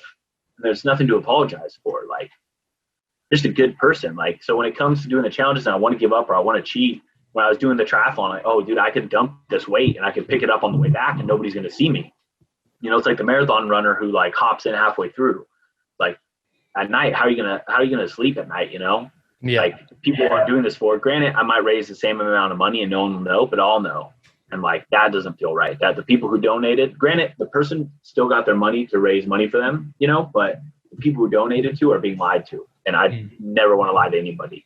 And I haven't in ages. Like ever since I grew up from being a stupid kid, because my dad was a horrible and bred us to just be like just manipulative and liars. I'm like, no, man, that's not who I am. Like, I'm going to be a humble person. I'm going to stay true to who I am, unapologetically myself, be kind. And like, you can't have any better sleep at night knowing that, like, yeah, it just makes life cool, man. Makes life cool. Yeah. Traveling and seeing all those cultures would make you feel so grateful for what you have, eh? Right. Yes, man. You go places, you see people with like nothing and they're so happy. Yeah. Like in Madagascar, that was the biggest thing was like, man, you guys don't have anything here, but like, damn, you are happy. Like you're able to smile. Like, how can I have a bad day when like I have a room in, I'm in, I got some coffee, I got my phone, got a laptop, talking to you. Like, oh, my shoes are dirty today. Or like, oh, I don't have eggs this morning, but like, oh, my day sucks. Like, get out of here. Like you get to eat today. Like there's people who don't get to eat today and they're still smiling. Like you'll see people who go through something like that, and like they're still smiling at you, like they're still laughing, they're still loving everybody. Like that is what it's about, and that's what should feed you. Like that's what feeds your soul and make you good for the rest of your life. Like that is, you see things like that and you realize how ungrateful you've been. And like, man, I haven't been that low where, I mean, I've slept outside and I haven't had food for times. Like, you know, I lived in a trailer for a while, like, and even that little bit of like poverty, that's still wealth to consider to some people, but that has made me so grateful to be like, damn, dude, like, I know what it's like and I don't want to ever be there. And like, people who are there were still smiling. I wasn't. I was crying. I was like complaining about it all the time. Like, oh, my life's rough. It's like, that's stupid, man. People with less than that are still smiling, so I should too. Yeah. People take life too seriously these days. Yes. So many people do, man. Yeah. People need to stop. It's just life, man. Enjoy it. Enjoy it. Like, what's the worst that could happen, man? You die? Like, that's kind of a given. That's a spoiler alert. Like, you know, enjoy it. Yeah. I want to do a lot of traveling as well. Fuck. It looks like a massive eye opener and help me grow as a person too. Yeah, definitely, man. It'd be cool to do like, you know, interviews as like when you're there, kind of, you know, if you can like get in touch with somebody wherever you go to like sit down with them in like their hometown and like kind of run around with them, like what their day in the life of them is, you know, like that'd be cool. People who've done like bigger stuff, not myself, my days are boring, but like people who like have something really big going on, you know. Yeah, that's the plan for me. Like when the world opens up again, I want to start traveling a bit. Yeah. How is the visa for you guys, like going places right now? Are people kind of like shunning Australians away or what? Yeah, our borders are closed. Completely. Like even people trying to go there. We can't even go into different states. Oh, damn. That's really locked. But like, do you guys have much like deaths or anything or cases? No, but we're just trying to control it so it doesn't get bad like America and that. Yeah, that's true. We don't have anything. Like California was locked down pretty hard and Oregon wasn't, and Washington was. So Washington, California, and Oregon's in the middle. Everybody just came to Oregon. And so Oregon locked down because they eventually started blowing up with cases. So yeah, it's good to lock stuff down. Yeah, it kind of sucks, but it's like, yeah. So eventually lock it down now for the little bit, just a little bit, and you'll see everything drop and they'll be, all right, now we'll open. Yeah, Melbourne got really bad, but I think it's starting to slow down now. Yeah, I can see like the big places, yeah, for sure. Oh, a bunch of touristy places, yeah. Have you been in New Zealand? I want to go there. Yeah, went to New Zealand just after Australia with my mom, and like that was fun. That was a place where I like man, it was the South Island is basically like a playground, man. For like if you like biking or like any of that kind of stuff, like hiking, the South Island is like a playground to you. Like it's ridiculous. North Island, I didn't enjoy so much, maybe because it was like raining. You went to like the big like crater or volcano in the middle, and it was just pouring rain. But it's supposed to be gorgeous. There's a lot of things to do up in the North Island, like little like they have the Shire or whatever. If you like going to that for like Lord of the Rings, yeah, they have little things like that. But to me, the South Island was where it was at. Like that was really fun. A lot of like just nature, man, just huge. Like you go to the fjords or whatever, like on the West Coast. I don't know, man. It's gorgeous. So green, so blue. Yeah. Yeah. See, what I want to do, I want to start at the top and work my way down. Hire like an RV or something. Yeah, so that's what we did. We did it kind of fast in like, I think 10 days or so, maybe 14. Like we started south to north, but either way, like that'd be rad. I met a guy who biked. He lived in New Zealand, like not Auckland, Christchurch. And he said he cycled the whole South Island. Man, that would be insane. It was tight roads and like kind of dangerous because of cars. Everybody's like looking around while driving. But like that would probably be one of the most gorgeous rides, I bet. He was Dutch, and obviously they bike a ton. And he was just like, that was probably the most beautiful ride I've ever done all over the world. And yeah, man, that'd be a fun one to RV it, like being able to stay at places and go everywhere really with no time limit, or at least a little bit, you know. Yeah, I plan to do that next year, hopefully. That'd be fun. Is it pretty ezy for you guys? I guess it's like a whole different country anyway, so. Yeah, we can get to New Zealand easy from Australia. Yeah. I think, what was it? Christchurch wasn't too much there. Auckland was pretty cool. And if you go like around the north, there's a bunch like some other volcano. Just a lot, man. It's cool. It's a whole nother world. Yeah. So whole nother world. It feels what's like on the bucket list? What's next for you in terms of traveling? Man. Right now, since like you said, Yeah, everything's but locked down. when the world opens up. It's throwing it off. I've wanted to do Mongolia for a really long time. I just want to get a bunch of buddies and like everybody's married now. I've had this idea for like 4 or 5 years, and all my buddies just kind of like none of them like traveling, or they're always like, "Oh, put it off," and like you know. But I wanted to get a bunch of buddies, all go to Mongolia and buy a bike, and like you buy it or rent it, whatever you want, and then at the end you sell it back, and just circle it because Mongolia is kind of like a big circle, and everything like spider webs to Ulaanbaatar, which is the capital. Yeah. And just get a bunch of friends and ride around it for like 2 weeks, 4 weeks, however long you want, because whenever you need to go back home you can just dip back into the capital from whatever angle. And so yeah, that'd be just fun and camp, like kind of go crazy like with a big group of people. And but that probably won't turn into a big group. It'll probably be like me and one other friend that always travels with me. But that's something I'd like to do. I always get tagged in like different posts of, oh man, you should walk this, you should walk this. Like you'll see the meme of like the longest road in the world from like South Africa to Vladivostok. And like I don't want to do it, but I want to do it just because it's there. And I want to be the person who's like, oh, this is the longest one. And like when you look it up, it's like, oh, this person walked it. But yeah, kind of having work and whatnot is tough for that kind of a walk. I can maybe take like a year, a year off maybe, but that'd be pushing it. I'd have to grind when I get back. But yeah, there's that. I still want to do Africa for sure. Still have never touched South America, which I want to. It's been my dream since I was little to go like Machu Picchu and stuff, but it just never like came up. Antarctica has always been on the list. But I think for the main part, to walk across South America and to do something across like Russia. Like there's a Great Wall of China, looked into that, but it's kind of tough. Like a lot of it's closed down or like not inhabitable, but unpassable in some spots. I went to China. You can only climb certain bits of it. Yeah, because a lot of it's falling apart, right? Yeah, so looked into stuff like that, but it's all kind of like they were cemented before, but now it's kind of like just scattered about like, all right, we'll just see whenever it opens. But yeah, Africa or something in like Russia or Siberia, Do you want to climb Mount Everest? I did and I don't. Wait, can I be back 1 second? Yeah, sweet.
All right. Oh, good, bro. Yeah. Good. Yeah, Matt, sweet. So Mount Everest, bro, do you want to climb that or what?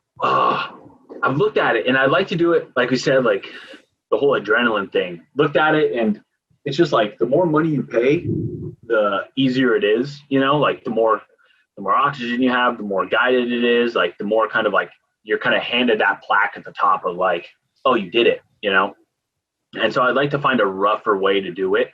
Obviously not like Wim Hof, like doing it barefoot or like in boots, but I want to find just like a cheap way to do it, but not stupid. I don't want to be the person that cut expenses and people be like, oh, he tried saving it's like $80,000 to do it. Like It's ridiculous. So I don't have that money. But like, that'd be one that I like would GoFundMe. I'd be like, hey guys, you want me to climb it? You got to pay for it. Like, But yeah, it's like, I don't want to be the guy that paid $20,000 to do it and die, where people are like, oh, he was being cheap and stupid. Like, you can't cut costs on that, kind of thing. Like, say, no, I just want to do it more rough, kind of, find a way to do it where it's not handed to me. I want to do it kind of like old school, I guess. So it's popped in my mind a bunch, but at the same time, like I want to do stuff that nobody's done. Yeah. And so when it came across to like Madagascar, like we were the first group that did it. Africa, I thought I was going to be the first, but as I started and I landed in Africa and Egypt, Mario Rigby, he just finished it doing south to north. So he did the opposite way, but he went, I mean, if you want to get like analytical with it or like, I don't know, literal, he only went from Cape Town to Cairo, and I was going from Alexandria to Cape Town. So it's basically like sea to sea. Yep. He stopped like just short, but you know, to each their own. Can't really be like, oh, we didn't walk across it. He stopped like 100 miles shy, but he still did it, you know. Obviously different journeys, different stories throughout it. And yeah, I'd like to do something where just nobody's done it yet and really get a story out there, like cover something that nobody's done. I guess the other thing that I'm trying for now isn't so much like a travel thing or anything. I thought about was the Dinnie Stones. You know, like the Dinnie Stones in Scotland? The big, strong stones that you lift up? No, so those are, it's kind of like along the lines of those. These ones are the ones that like, they're on each side of you. And I actually have like the rings, the pins in my bag. They're like, one's at 18 inches and one's at 24 inches. And so together they weigh 733 pounds. And so there's only like 130-ish people in the world who have done it. And so I want to kind of join that, and, you know, never really been a strong person. When I fought, I was only 155 pounds, like, which is, I'm 6'4" at 155 is kind of ridiculous, not healthy. And so I've never been a strong person. So now this is like my thing. I want to be like, I want to try to get stronger. And so that I would plan to do it by the end of this year, but Gonna bulk up a bit. yeah. I mean, that's kind of my mindset of like, oh, I'm going to do it like in 6 months. Like, no, it takes like years to practice. Like, not that many people have done it for a reason. So probably by like this time next year, they have like Donald Dinnie Day, the guy who did it, every like August 1st or August 2nd. So hopefully by this time next year, I can do that, I guess, really. Or in the spring. They have a day in the spring that you can do it. And so that's kind of like my next little thing that I want to do. It's big, but like, not like walking across somewhere, I guess, just because you're in one static position. Like pulling a car is cool, but like, you know, lifting some big stones that nobody's ever lifted is kind of cool. Yeah, that sounds fucking awesome. Just a bit different, you know. I like to swim across the channel. Now that I'm here, I can't swim at all. My swim during like the weighted triathlon was terrible. I like dog paddle. I can't breathe underwater like how people do like the paddling, you know, and like breathe. I can't do it. So I want to swim across the English Channel, but that's pretty far. Yeah, I can't swim either. I'll drown. No. Yeah. I haven't even ran that far in my life. Like, so never, like, go on. Oh, I was gonna say, like, even with the car marathon, like, can't really call that a full run. Like, you pull it, but you're not like sprinting. Yeah. You're not breaking any like mile records or even close. Like I haven't ran over like 10 miles in my life, so still haven't ran a marathon. I need to. But really, you haven't run a marathon yet? No, I hate running. I hate hiking. People always like, it's hella funny when I go home. People are like, "Hey man, like you want to go on a hike and whatnot?" I'm like, absolutely not. I hate hiking. Like, it's boring. Like, I'm a person, I just want to get to the end destination as fast as possible. So if you give me an option to like run a 12-minute mile or a 6-minute mile, well, I'm going to run 6 and I'm going to hang out for 6. Like, I don't want to jog it. I want to get done. So like when it comes to hiking, if like I see the top of a mountain, like I'm going to want to book it. I don't know. I'm eager. Yeah. I just got into running myself. I want to do a marathon next year, hopefully. I saw that. I saw that you were running a bunch. Yeah. Like you get up pretty early, right? Workout? Yeah, 4 a.m. Yeah, man. That's early. Damn. I get up at 4, but like, man, that's like another thing to like be in the gym by 4. Yeah, I only just started it, but I feel better, like my mental clarity in that. Get it over and done with the morning. It's impressive, dude. By like 8 o'clock, you're like, I've already done so much today. Yeah, like, I know. Pretty much you've done what like most people would do throughout their normal day. Like, oh, you've done a little bit of work and you've worked out, like you're good. But now you're like, damn, dude, it's only 8 a.m. Like, got the whole day ahead of me. Yeah, man, it's impressive. Like how much you can get done when you switch to that kind of like schedule. It's cool. Yeah, that's why I decided to do it. Like, I see the most successful people, man, they sacrifice sleep and they get so much done. So I'm like, I want to be like that. So I'm going to do that stuff. Yeah. Nice. So what was the change? I mean, like, so you started doing that like pretty like recently, and then you started this podcast like this year, kind of. Like, what was the thing that like? It sounds like you got like a mental switch that just was like, time to go. Do you know Gary Vee? Yeah. He came to Australia. I went to one of his events, and I was like, "Fuck, I want to do this kind of entrepreneurial kind of test myself, put myself out of this comfort zone." And I just flipped a switch, left uni, and and now I'm here. Nice, man. Yeah. Well, I was gonna say because like it's all like a big change, like within the same year, like big changes. You know, like 4 a.m. That's big. Like a lot of people don't do that. A lot of people don't want to. And then like putting yourself out there. Being an introvert, doing a podcast is like it's so funny because you'll probably hear like people like, "No way, you're not an introvert. Like you have a podcast." Yeah. People tell me all the time, like, "You're not an introvert, dude. Like you're hella talkative." I'm like, no, literally, I want to avoid this at all costs. Like. Last night, I'm like, oh shit, man, don't really want to do this this morning, like, what can I do? Like, can I say like I have like diarrhea? Like, what can I do? And then I'm like, no, I avoid things at all costs. But once I'm in it, I'm in it. And same with you. It's like once you're in it, like you start, opening up. Yeah, I still get nervous. I was nervous before today's episode as well, but yeah. I'm getting better, and I feel better. Like after this, I'll feel like on a high because I've done this. Yeah. Well, it's like 6:30 there now or 7. Yeah, nearly 7. Oh yeah, nice, man. That's a good day. Yeah, nice, man. That's cool. That's cool. You like branched out and the whole like Gary Vee thing, like shocking into you. That's cool. Yeah, he's fucking legend. That guy. That kind of inspires me now, man, because I watch a lot of his stuff, but you see like people like him post things like conversations. You're kind of like who really knows if those are like real people, or like staged, like. But now talking to you and hearing that, like, it made a change for you, like, kind of inspires me, like what you said, to get a story out there more, like do YouTube stuff. So yeah, thank you, man. That's why I do this, to show like what's possible for introverts like ourselves. That's the whole reason that I chose to do this. It's big. Yeah. So who are some next people you want to like talk to? God, I got a whole list behind me of people. So I got some professional athletes that I want to try to get on, like Australian ones. Yeah. Not sure about any overseas ones. You're my first overseas person. Yeah. If you want to link me up with some people, bro, I'm happy to get them on. Yeah, man. I'd say if you can get in touch with Mario Rigby, he's got a cool story. Chaz Powell, the guy who I did the hikes with. I'll shoot him a message. Like he's told me some crazy stories. Like when we were walking, like he had to drink his own piss at one point to survive. Like, dude, he's got kidnapped too for a couple days. He's got some really cool stories. He'd be a fun one. As far as travelers go, those are those. I know a couple guys who are fighters in the whole MMA world still. Have you ever thought about getting like what's his name, Alexander Volkanovski from the UFC? Try to get him. Isn't he Australian? Bro, he's too big, man.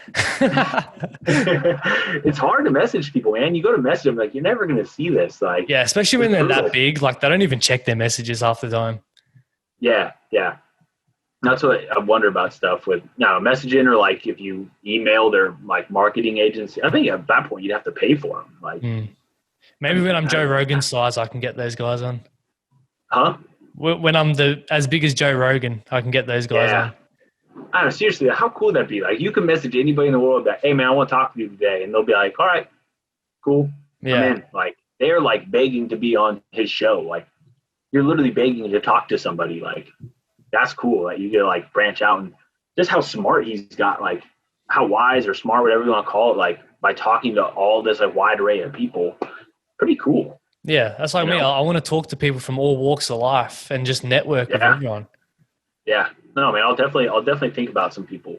There's some people I have in mind that I could probably, it'd be cool.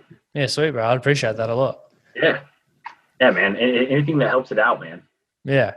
So talk to me about this triathlon with the four-hammer. You came last in that, didn't you? Yeah, dead last, dude. So they didn't actually. It's really fun. I didn't even think there was a story to this, but I just thought I did it. But they didn't want me to do it at all. I sent them a message like, hey, I already signed up for them. Hey, I just want you to know, like, is this gonna, I don't even know why I messaged him. I don't know why I did. Usually I would just do it like without asking. But I think I just messaged him for maybe I wanted to like kind of get some like publicity with it. I think that's what I wanted to get publicity with it. So like it would raise attention for what I wanted to do, for the cause. And, they were like, hey, we don't want you doing that. Like, that's dangerous. So I have like a big old hammer on my back, like made out of cement. And they're like, no. Or I think at first they said yes. They're like, hey, that's fine. And I was practicing on the trail one day. I was taking it for a swim because I wanted to like figure out how I was going to swim with it. And it was 92 pounds. And so I was figuring out how I was going to swim with it. And the race directors were setting up the race, and it was on my back. You couldn't really see it. And I like walk up to her, like, hey, what's up? And she's like, oh, hey, you're like Justin, right? Okay, you're gonna be the one with the weight. I'm like, yeah, I got it on me. She's like, you do? And I like turn around. She's like, oh no, you can't do that. Like, why? What's wrong? Like, you couldn't even see it a second ago. Like, it's just too dangerous. It's intimidating. Like, if I was behind you, I wouldn't want to run behind you because if it falls, I'm like, who do you think I am? Who am I going to be in front of? Like, who is that slow to be behind me? If you're behind me, you got issues. You need to quit. But like, I'm dead last. Like, there's no one behind me. And so she's like, all right, let's figure out a way that we can do this and like fix it. And so we kind of had to make some adjustments of the hammer is actually 70 pounds because I had to cut the handle off. The handle was too long to where it was hitting me in the shins. My buddy made it. Yeah. It literally started out as a joke of like doing a triathlon with like a trident, you know, like, oh, that'd be funny to like swim hell far with a trident as like a joke. And someone's like, oh, well, what about like a Thor's hammer? And like a week later, my buddy came in who does construction, came to the gym I was working in with like the hammer. And like, it's so heavy with like, without the handle, because now you don't have like the leverage of like a 2-foot handle. Now it's like this little bitty one that's like, it is so hard to just hold. So I cut the handle off, and it just hurt too much to carry it. Cause like the way you have to strap it up, it pretty much like, it doesn't work. Like the bag wouldn't hold it. It would tear. So we ended up putting weight vests. I wore 2 weight vests, and then I put a 40-pound dumbbell in my backpack. So it equaled to 92. So it actually like hurt me because added an extra 22 pounds. But that was the only way. They're like, yeah, if you have like a weight, if you can get a weight that has rubber around it inside of your bag, then like, that's fine. I'm like, what do you mean? Like, what was a rubber change? Like inside of a dumbbell is cement. Like this is cement. That's the same thing. And so she just didn't want it because it looked bad. And so like, all right, fine. So I did that, was able to swim with it, able to bike with it. And then for the run, since the run had already like finished, everybody was done. Everybody was going home already pretty much. And I went to my car and grabbed the hammer and finished the run with the hammer. And like it was actually, when I was doing the bike, we have this big old mountain in town. Central Oregon is super hilly, like a bunch of mountains. It's called the High Desert, like 3,000 feet up. So almost a mile up in elevation. And it was a 12-mile bike ride uphill and a 12-mile downhill. So it was cool being downhill, but you gotta go uphill for 12. Like, yeah, I was like panting and everything, and like even on my first mile, and somebody's like, "Hey man, like, are you all right?" I'm like, "No, I'm not all right. I have 92 pounds on my back. Like, just let me be." And I was going up it, and it just took me forever. Everybody else was off the course. I remember at one point they had like a smaller like sprint triathlon course. And the guy was like, "Yeah, just turn around right here. You're good." I'm like, for the triathlon, he's like, "Oh no, you got to keep going." And in my head, I was like, in my head, I was done. I was turning around. I still had I was only a quarter of the way done. And so I make it up to the top. But before I did, there was a medic who was like, "Oh, there's still someone on the course. Like, we have to follow behind you to like make sure everybody's off the course. Like, you're the last one." And so me and her just kind of like chatted the whole way to the top of like what I was doing while I was doing it. And, like she thought it was cool. So that was nice that like nobody was hating on it. But, and I didn't want to just carry the hammer as it was. I could have done it, but I remember like that part of it was like, I don't want any bad publicity. I don't want someone to be like, because that's what I told her. I was like, "Hey, if you don't let me carry a weight, like I'm going to do it anyway. Like you don't own the water or the road. Like you're going to have me running alongside everybody else, like whether you like it or not. So like, we might as well work together." And so she was like, "All right, well, we'll come to an agreement on like putting dumbbells or like weights on, you know?" And so that's where we were at with it. So I just didn't want people if I'm raising money for a good cause, I don't want anybody hating on it. So that's where we met in the middle and got to the top, and I turned around. And like I said, during the whole way up, I was like, I want to throw the weights. Like, I'll pick them up on the way back down. Like, I don't want to, like, I can't do this, man. Like, it's so tough. And on the way back down, I was just coasting and my tires popped. And I remember Ross Edgley saying his tires popped a bunch. Now I'm 6'4", and obviously when you add all the weight to it, I was about 300 pounds almost. And my buddy, whose bike it was 5'2", 125 pounds. So I'm riding like a little bike. And the tires popped. I remember both of them just like kicked out and like fishtailed, and I caught it. But like for the rest of the way down, I kind of had to like hold the brakes. I couldn't like bomb downhill. And also thinking like, man, that weight comes over on my head, like I'm dead. And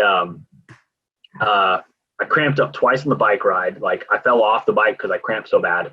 Like I was in the middle of the road, like on all fours. I didn't bring enough food. I didn't bring enough like sugars or anything for that ride. Wasn't smart about it at all. And didn't practice for it. I just did it. Like I said, I don't bike, I don't run, I don't swim. I just decided to do it. And massaging my calf right now because I remember how bad it hurt. Everything cramped up from my hips to my calves. And finished with the bike. When I got down there, everybody was gone. Like I was saying earlier, like people have like support crowds, you know. I had none. Like I got to the bike, and people who were like in the race that I knew, that I trained with, I fought with, they had all left. I'm like, dude, I thought we were friends. Like I'm doing this like kind of cool thing. Like you just packed up and went home for the weekend. Like if I had a friend like that, dude, I would have finished my race and I would have came back out with you. Like I'm moving very slow. Like you're not running 2 triathlons. Like you're just cooling down now.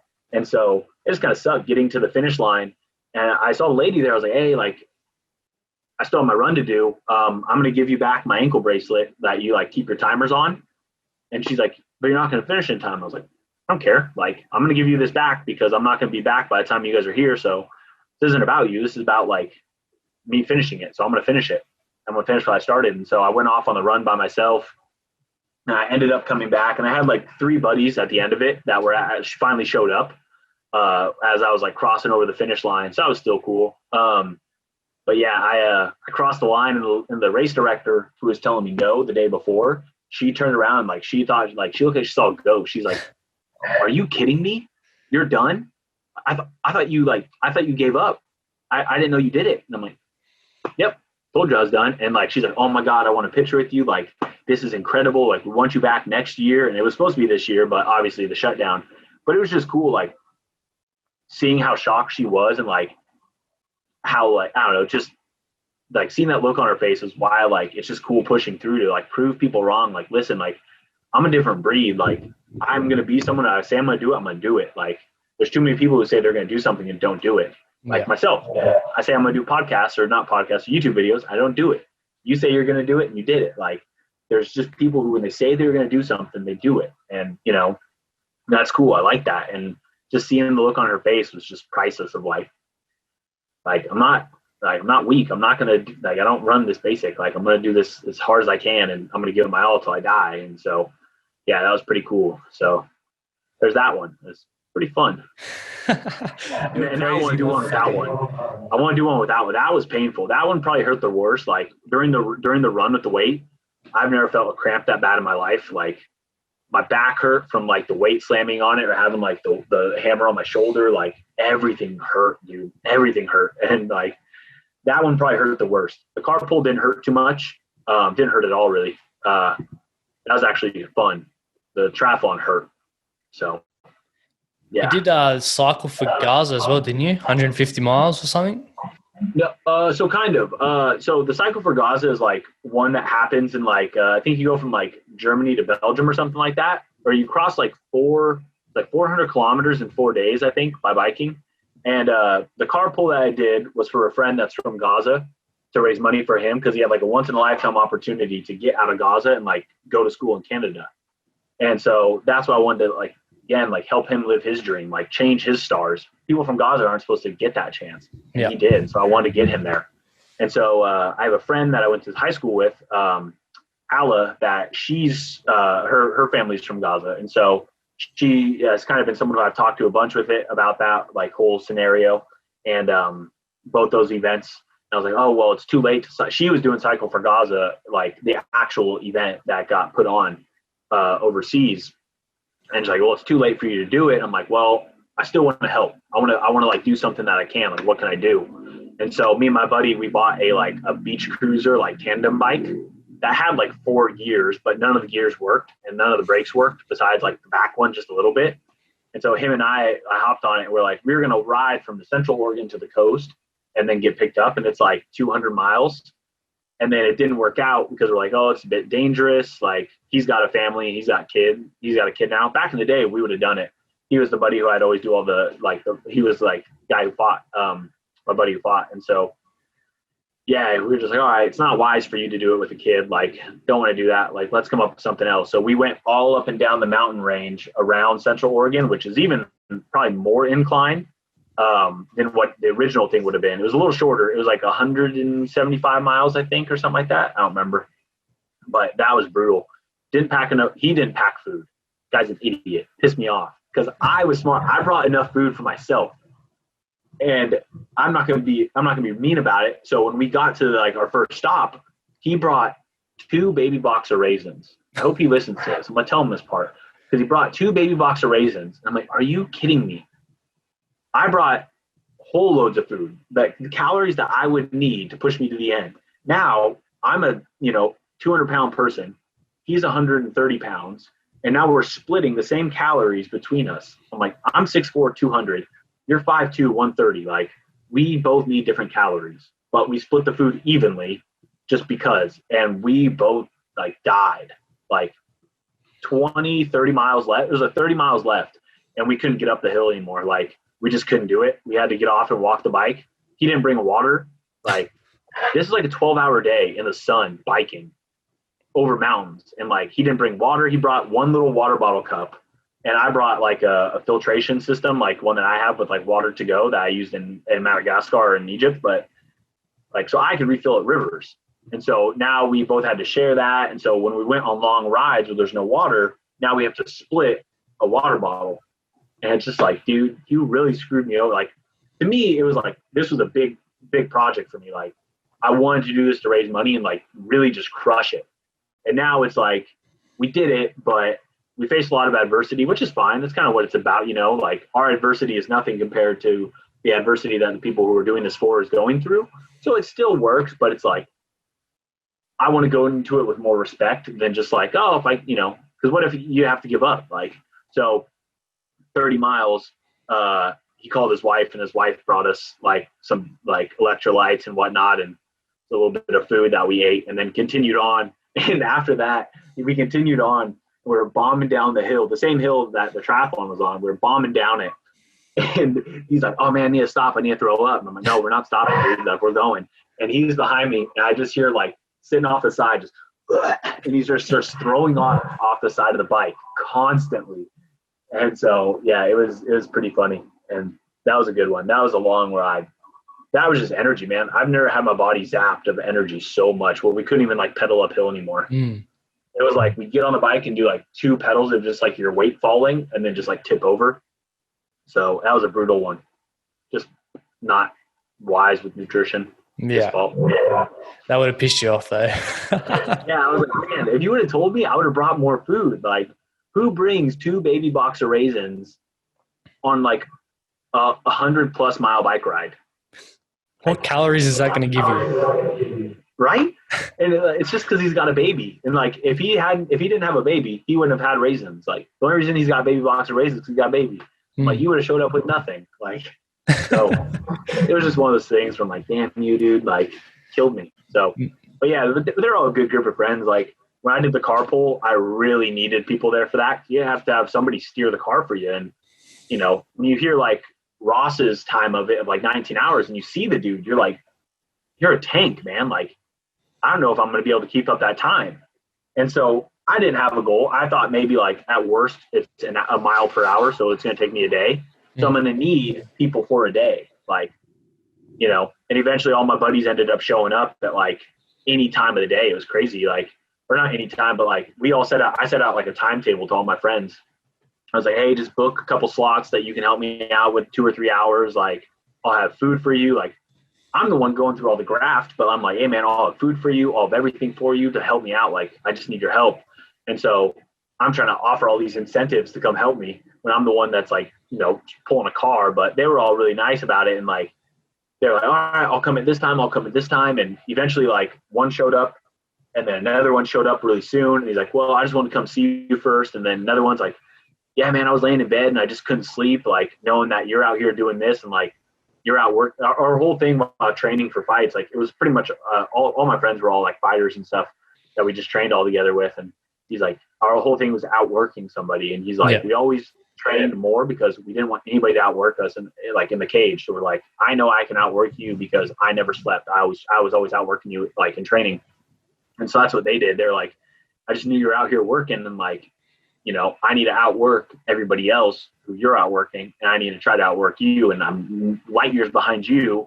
If I'm laying in bed sleeping and I'm going to wake up at 6 fresh, like you're dying out here. Like I need to come be with you. So it was just like amazing to have that kind of camaraderie behind you, And so all 8 of them out there, most of them walked like 20 plus miles next to me, like in jeans and boots. And, that's why it was easy. And then eventually it ended up being like 17 something hours. Like, I wish I would have it wasn't to beat him. I just wanted to do it. And I realized like, oh damn, dude, I smashed this. Like, just wonder where I could go with it if I really tried, but I don't know. It was still fun. Like it was the camaraderie of it was just amazing. And, after it, I broke down in tears. Like once everybody left, like I broke down in tears, man. Like I just started crying, like just the emotions of it, like building up for that long and just the shock to the system was ridiculous. So, how did you train for that?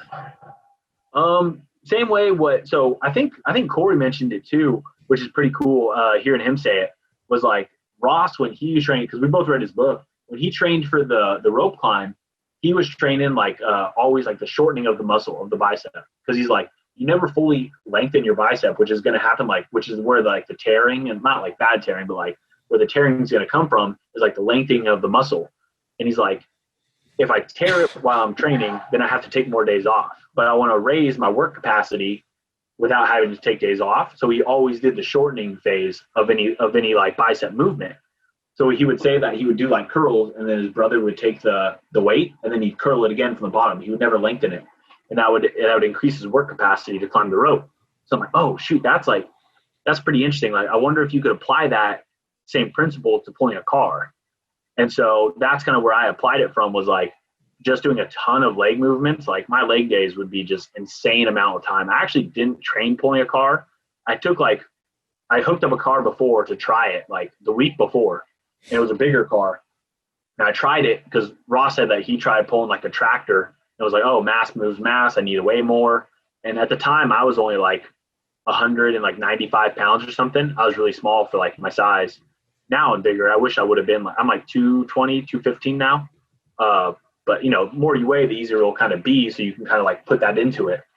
And just thought, okay, I'll apply the same like bicep principle that he used of the shortening phase and like use that with my legs. So did a lot of leg work with that. And the reason I could never train on the car is because I didn't have any friends who could like come out and drive the car for me, like my grandma doesn't really do anything. Could have put my grandma in the car.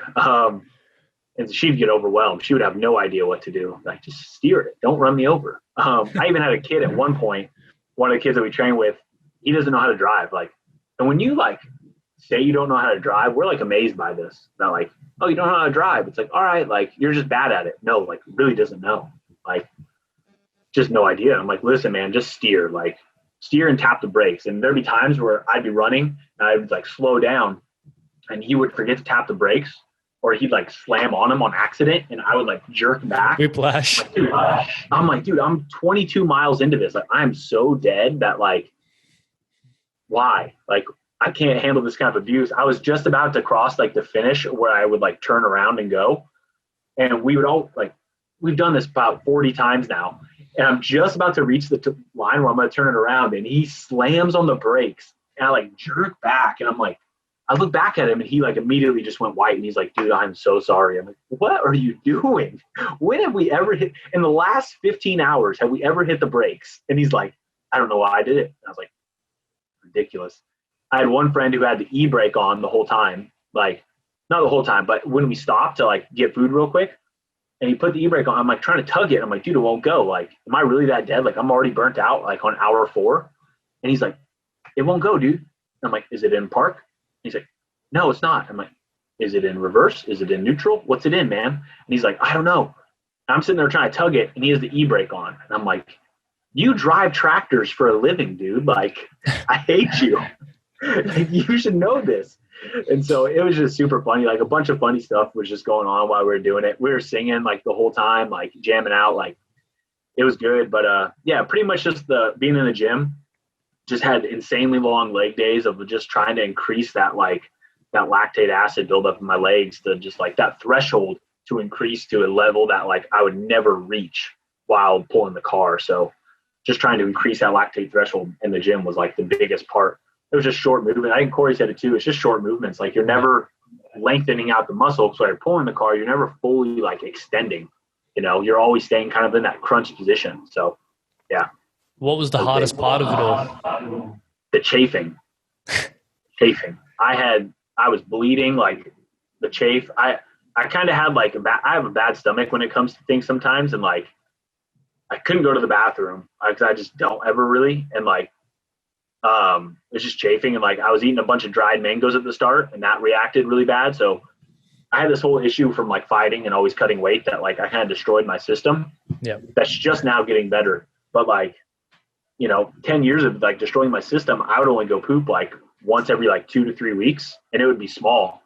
And doctors didn't know why. I like went to specialists. So it kind of happened like when like I ate like 10,000 calories for the first like 2 days before it, just loading up. Like, I ate insane amount of food loading up.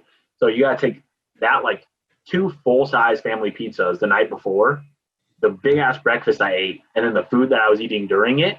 So that's like 48 hours with just probably over like 40,000 calories in my system, just no poop. And so like my stomach was dying and everything was bleeding. Like, I had some really like wet farts at that point. So that kind of like wetness adds to it. Like, it just gets gnarly. And like, by the end of it, by middle of it, I was bleeding. My ankles were fine. Like, like where you get blisters, like that was fine. My feet were fine. I was stomping into the ground. I actually had like the Vivos, and it's funny because I messaged him after. I was like, hey man, like, is there any way I can get like a hookup on my new pair of Vivos? Like, because Ross Edgley, like Vivo sponsors Ross Edgley. I was like, hey, like, I did the same thing that Ross did, like with the car and yada, yada, yada. Like, and I burnt through your tread in like 17 hours. Like, because the road I was on was kind of coarse, and the whole tread on like the toe of the shoe is just gone because of the palm of it, because I just grinded through them. I'm like, I had these shoes. That was the first day I wore them was for that. I'm like, I want new shoes, man. Like, is there a warranty? And so I was like, hook me up, sponsor me or something. But yeah, so basically just the chafing, man. I was just bleeding like crazy. When I got done, like, I took off my pants and I changed, I think twice. Changed once, like leggings, but I changed underwear, I think like twice to help the chafing. But yeah, because it got into the middle of the next day and it got super hot. Like at noon, it got really hot out, and I didn't prepare enough liquid. So you could see in my mileage at one point it dipped down because I didn't have enough in me. Yeah, there was just kind of that was chafing was the most brutal part. Did you ever feel like quitting? No, surprisingly, my buddy asked me that at one point. He like came over on his dirt bike in the middle of the night or something. And then he came over again in the morning. He's like, hey man, how you feeling? I was like, honestly, like, great. And I'm not happy about it. I was at like mile 18, I think. Like, I think it was exactly mile 18. He's like, dude, like how you feeling? Like you look great. I am. I feel great.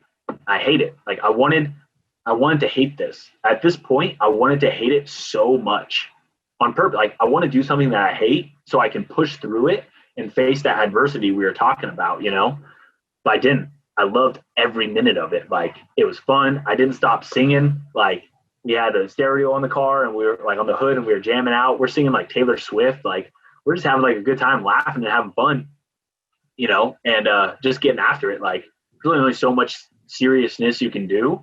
But I think it was just like the reason why I was doing it and who I was doing it for. And I have such a connection and such like a passion for helping people, helping Kamal. Like, probably one of the best people I've ever met. And I met him in Egypt before I started walking. And like, he's probably been like such a big influence on my life that I don't know, just like thinking about him constantly just made me want to push harder. Like every time I like felt something, I was like, oh no, I'm good. And like, keep going. I think that's why I broke down at the end, because I had no adversity during it. It was all just emotions driving it to like make me want to go. So that's why it's like when it came down to it, I was on the news a couple times for like this one, the triathlon, and then I did a 24-hour workout in like February 1st, I think, this year. And like they asked me too, they're like, which was the hardest? And I was like, car was easy. Like the car was just not giving up. And like the reason why I did it was just so much emotions that I just didn't feel anything, you know? It's kind of like something just takes over. Yeah. There's a lot of mental toughness in all the shit you do there. Yeah, and that's what like people always say. I've like listened to Eddie Hall's stuff, strongman that hangs out with other people and whatnot, and like they're always like, "Yeah, man, that was the hardest thing I've ever done." And I think that's why I'm bad at like making things like big, because I don't hype it up. Like to me, it's just another day, and I'm not good at being like, "Oh, it's the hardest thing ever." Like to me, it's just like, "No, man, just get it done." Like it is what it is. It's fun. It's rad. Like it is badass to do, but like. And it's cool to say, like, I do have like some cockiness saying it, like, no, man, like, yeah, man, like pull the car for 26 miles. Like, I like it, you know, I guess some cockiness isn't always bad, but like still humble. But like, I don't want my cockiness. I'm not cocky. I think I'm just confident, you know, I think I'm just extremely confident, and I want to be proud of what I'm in. I think too often people say we're cocky when really we're just proud, and we should be proud of who we are and what we've done. Like saying like, oh man, this is cool. Like, I'm like, oh, it's kind of a little bit cocky. It's like, nah, dude, like that is something really commendable. Like, why not be proud of that? You know, be proud of what you do. I think we need to do that more as a society, is be proud of what we do and not like shun people for it. You know, people are trying to like, you know, flex for Instagram and whatnot, but it's like, whatever, man, they're proud of what they're doing. Like, let them do it. They're proud. Let them do exactly. It, you know? It's like Australia. We call that tall poppy syndrome. Yeah. Knocking down everyone that's higher than you. Yeah, exactly. Like, you gotta think about it, like, man, like Instagram is a company, like it's a job. Like people have made millions off of it. And like, so what if someone wants to aspire to be an influencer? It's like they're aspiring to make millions of dollars, possibly, or at least $100,000. Like you're pretty much putting a job application out there with every picture you post, hoping that someone will bite and you'll get famous and you'll make money off ads. Like, haven't we all applied for a job that we weren't qualified for? Like, you know, we've all done it. We've all tried applying jobs that we weren't qualified for. I know I have. I don't think I'm qualified for the job I have. Look at me. But like, compared to people I work with, like, I'm way out of the norm. But like, you know, we got to take our shot, and, you know, it might pay off. And if their thing is like, you know, flexing for the gram and going for it, do it, man. You're applying for a job that can set you up for life, and like, hopefully you use it well and like use it, you know, like wisely in a way, like a platform to change the world, then do it, you know. But, yeah, forgot where that was going at the start. That's all right. Do you do anything in regards to personal development? What do you mean? Like, sort of like reading books? Oh yeah, man, I love reading. I've got really big into reading. I buy way too many books just constantly, being like, oh, I'm gonna read them. I have a book right now by my bed, Dark Star Safari, that is about this guy, Paul Theroux, I think is how you say his last name. And he did a overland expedition across Africa. And so it's just cool reading people's books about Africa to see like what difference they had, what similarities they had. And so that one I'm reading now. I got this other one right here, like Eastern Horizon by Levison Wood. Yep. That's like he's walking across the Silk Road or hitchhiking it. And people always, in America, he's not big to us, Levison Wood, but he's big. Like, I don't know, have you guys heard of him? No. He's big in Australia. So he's only big in the UK or whatever, in the EU. I think that's where you can only watch his shows. He has some shows on like Amazon Prime or something that you can only watch here. So I'm hoping to kind of watch in and tune in on him. But when I started walking Africa, people were like, oh, have you heard of Levison Wood? I'm like, no idea who that is. But he's done a lot of stuff like that, like walking the Nile and like all this and that. That's what he's really big for. But reading his book was just kind of cool because he's so famous in like the expedition world. He's probably one of the top ones as far like that aren't on TV, like big time, like David Attenborough and stuff, or like Bear Grylls. But reading his stuff and seeing like how much similarities we had in Egypt is really cool. Like, damn, we both like went through the same thing. Like, it's just interesting. So I have that book, and then another one, like Wild, the movie with Reese Witherspoon, you know, where she walks the PCT, the Pacific Crest Trail, in the United States from like Mexico to Canada, and it's this really big trail that people do. Like, it's really big.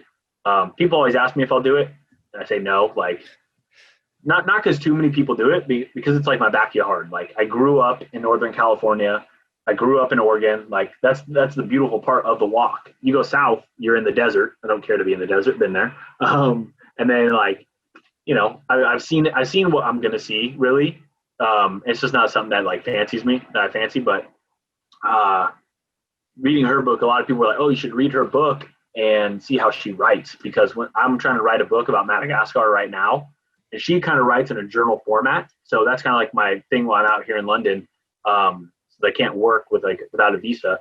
I'm just trying to write a book, and so I'm using that like kind of inspiration or that kind of like model she used to kind of format mine. So that's the hardest part about writing one, is like, how do you write it without saying like, I did this, I did that, I every sentence, like, so different. I've always loved writing. So as far as like personal growth, usually that, always YouTube and stuff on how to like build some kind of like passive income that I can like get money with, like while I'm traveling, you know, how I fund all this. Like, I have work that's like my main job, but I also have like 3 other things coming in that I'm trying to, you know, become self-sustainable, or I guess, you know, self-sustainable with. Something that has money coming in over time that I don't always have to be actively engaged in. Or, you know, while you're living cheap in another country, I always said that, like, you know, means of living isn't that high. You get an extra $100 a week, or extra like $200-300 a week while traveling. Like, that lasts you, you know, a month in a place. Yeah. You know, and that one lasts you a day at home. So kind of things like that, where just saving up a ton while doing it. And so, yeah, being able to help people, I guess, by the end of it, I make more, don't have to spend much, then throw that back into the world by helping somebody, you know? Yeah, that's awesome. Projects. So yeah. What are your hobbies? Oh man, I don't really have many hobbies. I wish I had more, I guess, but reading, cooking. I love cooking. I always was like considered like the mom of the gym, because I'd like bake cookies or bake like some kind of protein shit to take to the gym. And I just felt like I was like the mom of the gym, because I was like, well, I can't eat them because I can't eat today, like, because I was, you know, anorexic back then, fighting. So I was like, oh, I can't do it. So you guys, here's food. I always make food for people. Like, I just like making food, and I can't eat it all. So cooking, reading. I love writing as far as it is, but working out a ton. I like working out all the time. Traveling, watch a lot of Netflix. You know, that's probably my downfall. You see a lot of like, I don't know if Gary Vee says it too, but like a lot of like entrepreneur people are always like, oh, I don't spend time watching TV. I'm like, man, I spend way too much time. Like, I haven't watched TV in ages. My TV's not even plugged in my room. No, I don't have TV. I just use my laptop, but that's just as bad. Like, a lot of it's like background noise. I like having it as background noise, but like, I have like slipped into a little more like of a calming role, which I need to get back into, like getting on the grind more. I've relaxed too much. So I get that feeling where like, I feel like I had such a big year last year that like I deserve like to chill. You get so many people telling you that, like, oh no, man, you deserve a break. I'm like, no, don't tell me that. Like, no, I want to keep grinding. Like, that's why it's fun to me. So me saying like, oh, I woke up at 5:30 today, like, I hate that. Like, mainly it's because I started feeling sick. So I want to like sleep. If I feel sick, I get one good night's sleep, I'm better. But like, you know, I haven't been getting any sleep lately. Fall asleep at like 1 and I wake up at 5, kind of sucks.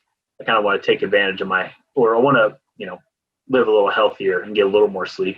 So, but yeah, I like the whole waking up at 4, waking up at 5. My girlfriend got me lazy. Like, she wakes up at like 8 or 9. And I'm always like, the way, isn't it?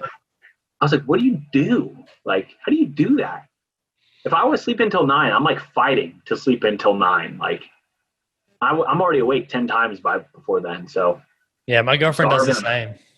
Yeah, I don't get it, man. Maybe it's a woman thing. They're just like, I love being cozy. Like, and she's like, well, on the weekends, at least we need to sleep in. I'm like, no, don't want to. Like, What's the weekend? The weekend doesn't mean anything to me. Like, Yeah. you know, I feel like I've wasted the day if I sleep in. right? Yeah, man. And you think back to when you were like in high school or something, and you would like during summer or like when you were like 14, you'd sleep till like 2 p.m. I literally remember waking up at like 4 p.m. some summer days, and my friends was like, "Oh, we haven't been able to get a hold of you." Like, "Oh, I've been sleeping." Yeah. 4 p.m. What do you do? Like, you're about to go to sleep in a couple hours again. Mm. Guess that's being a kid. Yeah. So Yeah. do you look up to anyone, or do people inspire you? I don't know. I've been talking to her about this too. Like I really don't like look up to anybody. I used to. When I was growing up. I like looking at athletes. Like I used to admire them, but I really don't. Like I mean, I guess like two people, like my dad figure. I look up to him a lot. He like structured my life really well and like disciplined me to where not like physically. It sounds like I got beat, but like just the discipline that he gave me in life was like changed my life. And then my uncle, same as him, just seeing where he's at and like how he's been able to stay true to himself. Like really, as long as you're an admirable person and like you live honestly and you don't lie about stuff, like then I look up to you. Like as far as like physical features go, or like physical like prowess, or maybe even mental prowess. Like I guess you could look up to like what's his name, Tony Robbins. You know, like he's so mentally strong. Or like everybody always tells me like, oh, dude, have you like read David Goggins' book? And I'm like, I don't really want to. Like I don't really care because like I guess this is now where it sounds cocky, but like I'm just like I'm confident in myself. Where it's like if I were to race David Goggins, I would compete with him. Like I I'm think not you're going the to run white with him. version Like, of him, to be honest. huh? You're the white version of David Goggins. That's cool. Thanks, man. Like, see, when I hear those, I'm like, damn, that actually does like feel really cool to hear. But at the same time, where it's like, oh, do I look up to him? No, because if you were to ask who he looks up to, who would he say? He wouldn't say anybody. He's like, no, I compete with myself. I compete with like the demon I have in here, or however he puts it. Like, that's what I compete with. Like, he's a cool dude and he runs a lot. Like Cameron Haynes, like, you know Cameron Haynes? Yeah, I know him. Yeah, so I started talking to him after I did during the car marathon, because he lives in Oregon. He lives like a couple like hours to the west of us, and I've always like wanted to go out running with him. But I started talking to him during that because that kind of gained enough of his attention. My buddy was always tagging him, and then just stuff like that where it's like, you guys are cool, but like I don't know who you are. Like the physical things you guys do is awesome, but behind the scenes, I don't know who you are, and that's what matters to me. Like, you are a physical specimen to be able to do that many pull-ups and run that far and not die, but like I don't know who you are, so how can I look up to you? You know, Tony Robbins, another guy who's just like such an inspiration to people, but like I don't know who you are. Like you see a lot of people and you meet a lot of people, but like, and you realize that when you meet them, you're like, oh, dude, you're really not like as good of a person as you put out to be. Like it's all an image, you know.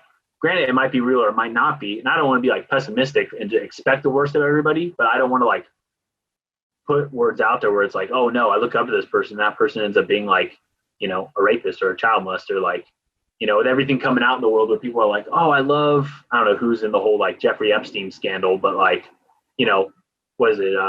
Like Jim Carrey or not Jim, Tom Hanks, I think, has already kind of been on it. Like someone says, I don't know, put it out there, don't get sued. But like, you know, people are like, oh, I love Tom Hanks. Then you kind of like hear his name whispered and you're like, oh, do I really support him because he does this, you know, like that kind of thing. Like I don't want to support anybody who I don't know who they are first. And so kind of people who are close to me where I know they're good, I know they're honest. And if I know that about you, then like, you're good with me, man. Like I have friends who I kind of don't trust, you know, I know where to keep them at bay. So friends is a very loose term, but like, I know you're not a good person. I know you've done some things and like, you still do them.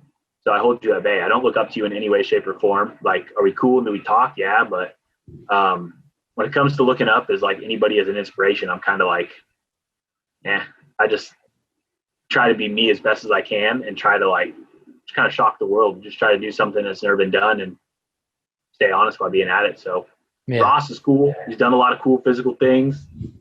You know, what's his name? David Goggins, so rad. Like that guy's done some cool things, but put me against him. Like I'm gonna want to like go at it. I'm not gonna run there like all starry eyed at him, you know, because I look up to him. But yeah, so no disrespect or hate on them. Like what they've done is incredible in like the fitness world, but like, who are you behind the scenes? Who are you as a person?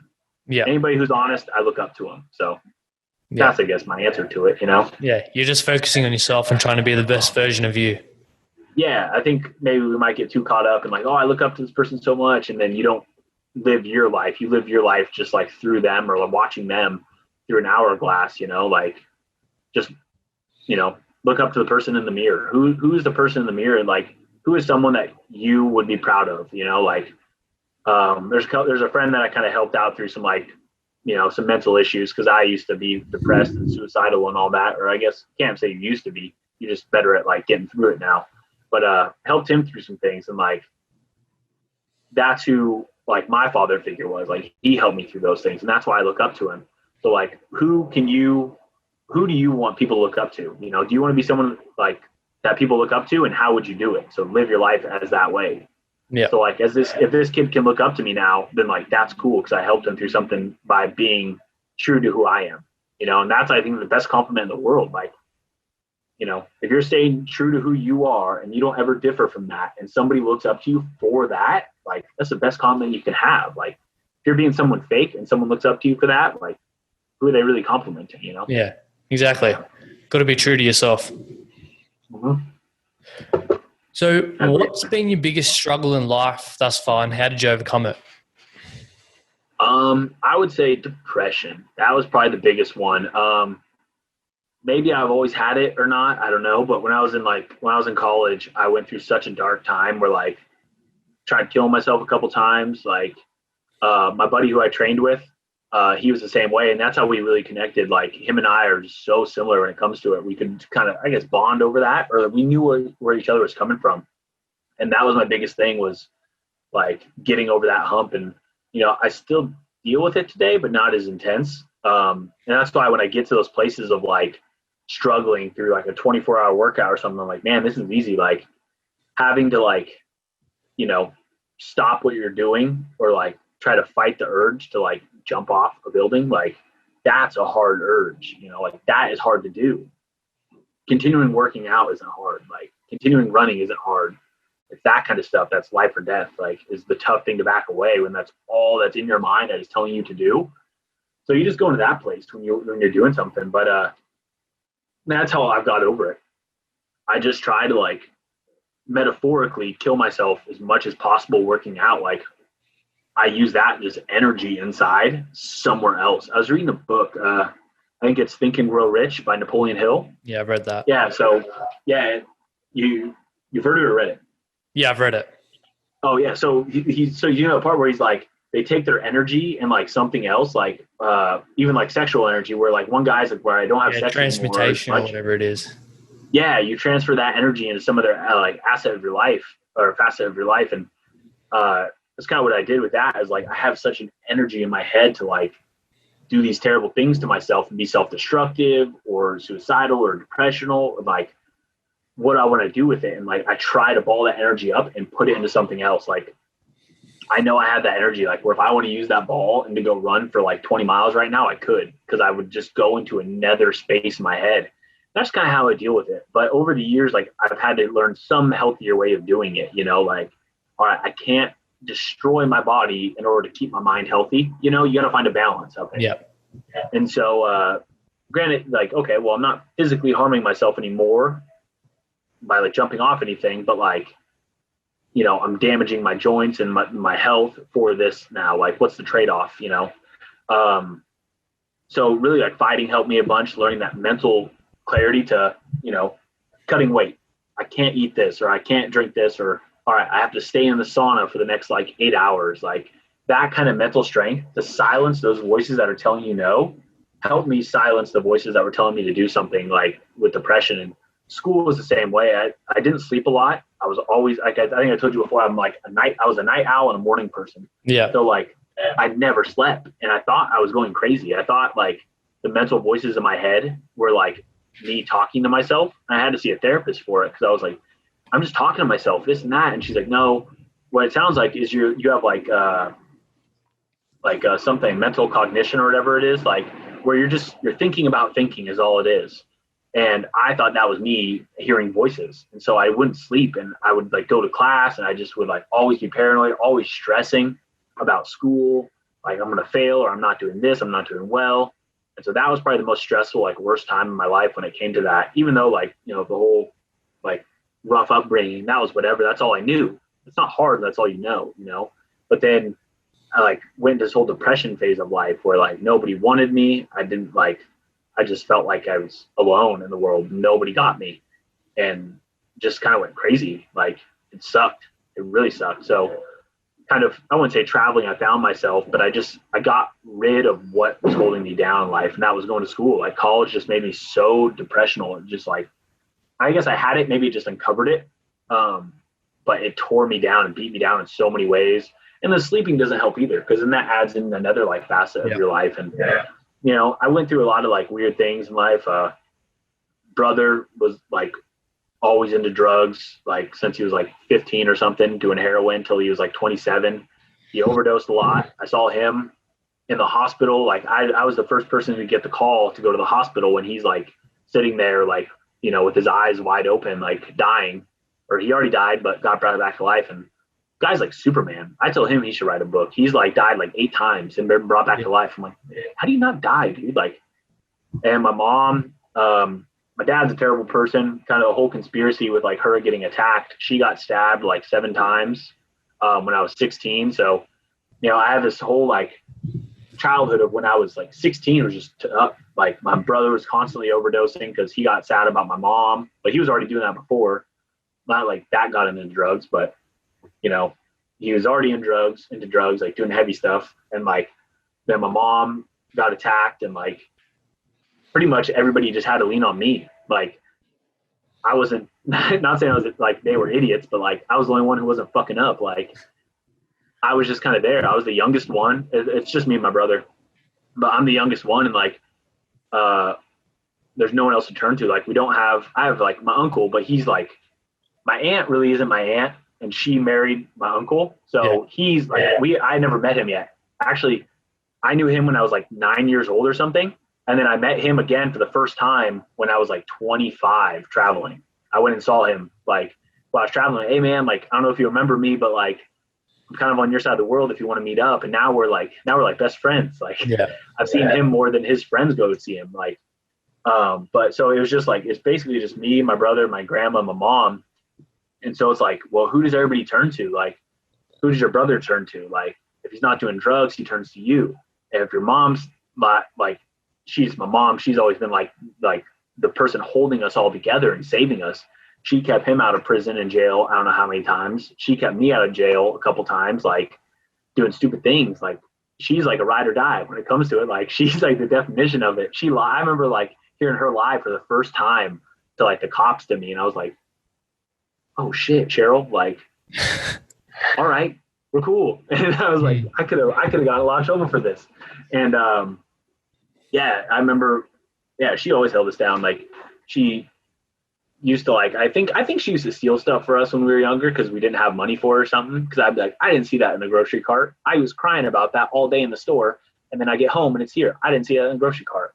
And so she just always wanted to make us happy. And so she ended up getting attacked and like she almost died like crazy. She got like a bunch of stabs around like her abdomen and front and back, but like from like her neck, from her ear down to like here, like half a millimeter of her like jugular vein was hanging on. And if that gets severed, you're dead. But like just a little bit hanging on, and they were able to put it back together. And I remember like that was probably the biggest changing point, like with everything was I was in like before I was living in California with my dad at the time for some reason. Don't know why. And I went up to see her like that next day, and I was like 16. And I remember before I went in to see her, they were like, hey, like, you can't cry. Like, if you cry, she'll die.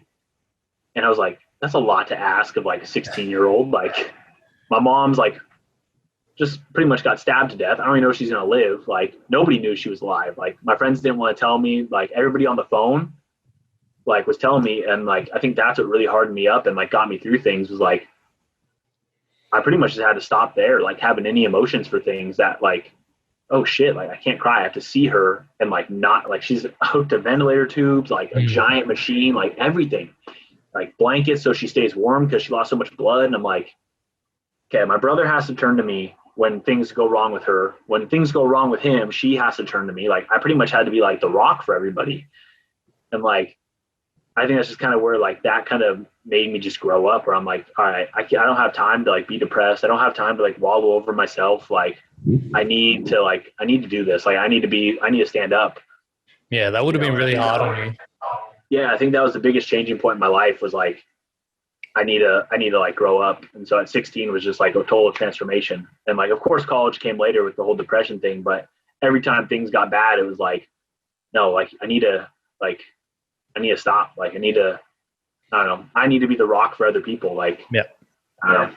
I guess it's not really advice anybody can take, but it's just like other people are hurting worse than I am. So like, just suck it up is a bad thing to say. Like that's not really PC anymore, I guess. But like, you're just, other people have it worse than you. Like you need to be there for other people. Yeah. And I think that's kind of what led me to that, was like, all right, I need to be here for them. So like, I can't be concerned with my own feelings and self. So that really, if I got depressed, it was the same thing. It was like, all right, no, I have to toughen up. All right, I have to toughen up. And so it's the same today, but everything's kind of like, everything's obviously smoothed out since then a bit. Mom's happy, brother's good, and like off drugs and whatnot. So now I kind of can relax and do my own thing. Everything happens for a reason though. Yeah, exactly. Like if it didn't happen to me and them, like it would have happened to somebody else who possibly couldn't have handled it. And like, who knows where I'd be if it never happened. Like I always thank my brother for making me tough by like beating the crap out of me when we were younger. He'd like lock me in dog kennels and like he'd torch me. He'd get like the axe can, like the spray cans and like the flame and like torch me. He'd waterboard me. Like it was brutal. Like, but I don't know, to me it was just growing up. Like it was just our games that we played, and like it just made me tough. And so I thank him for it. I still haven't beat him up yet, just because now he's like super small, and he won't fight me. He says it now. He's like, no, Mom, I won't fight him now. I'm like, I'm going to. One day I'm going to get you back, dude. One day. All I need is one. And so, yeah, it's just not taking life so serious, Like you realize I could have lost him. I could have lost my mom. Like you said earlier, like people take life too serious. And I think that was a big changing point, is not taking life so serious and just being there for other people has been the biggest changing point, like in my life, is that we're all kind of so selfish sometimes. We always think about ourselves and like, just get back. Like, we don't need crazy amounts of things and whatnot. Yeah. So where do you see yourself in the next few years? Do you got big goals or? I need to sit down and make another like 5-year thing. I've done pretty good at them, where I make a 5-year list and done well at it.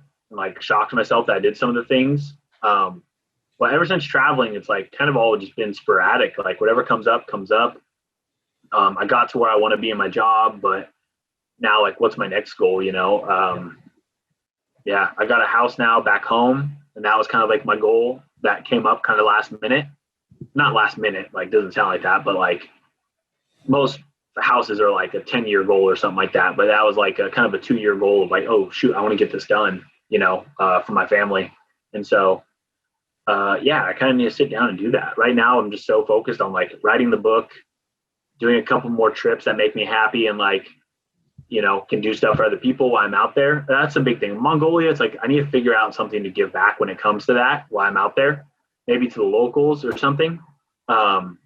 Obviously with this whole thing going on, maybe there's like transportation needs that need to be met with like giving supplies out to different areas. Yeah. So that could be a thing. But yeah, basically before 30, I'm 28 now, and my birthday's in January. So I think, but I've always told myself like before 30, I'm just not going to care. Like I'm going to do what makes me happy and fulfills my like heart and soul.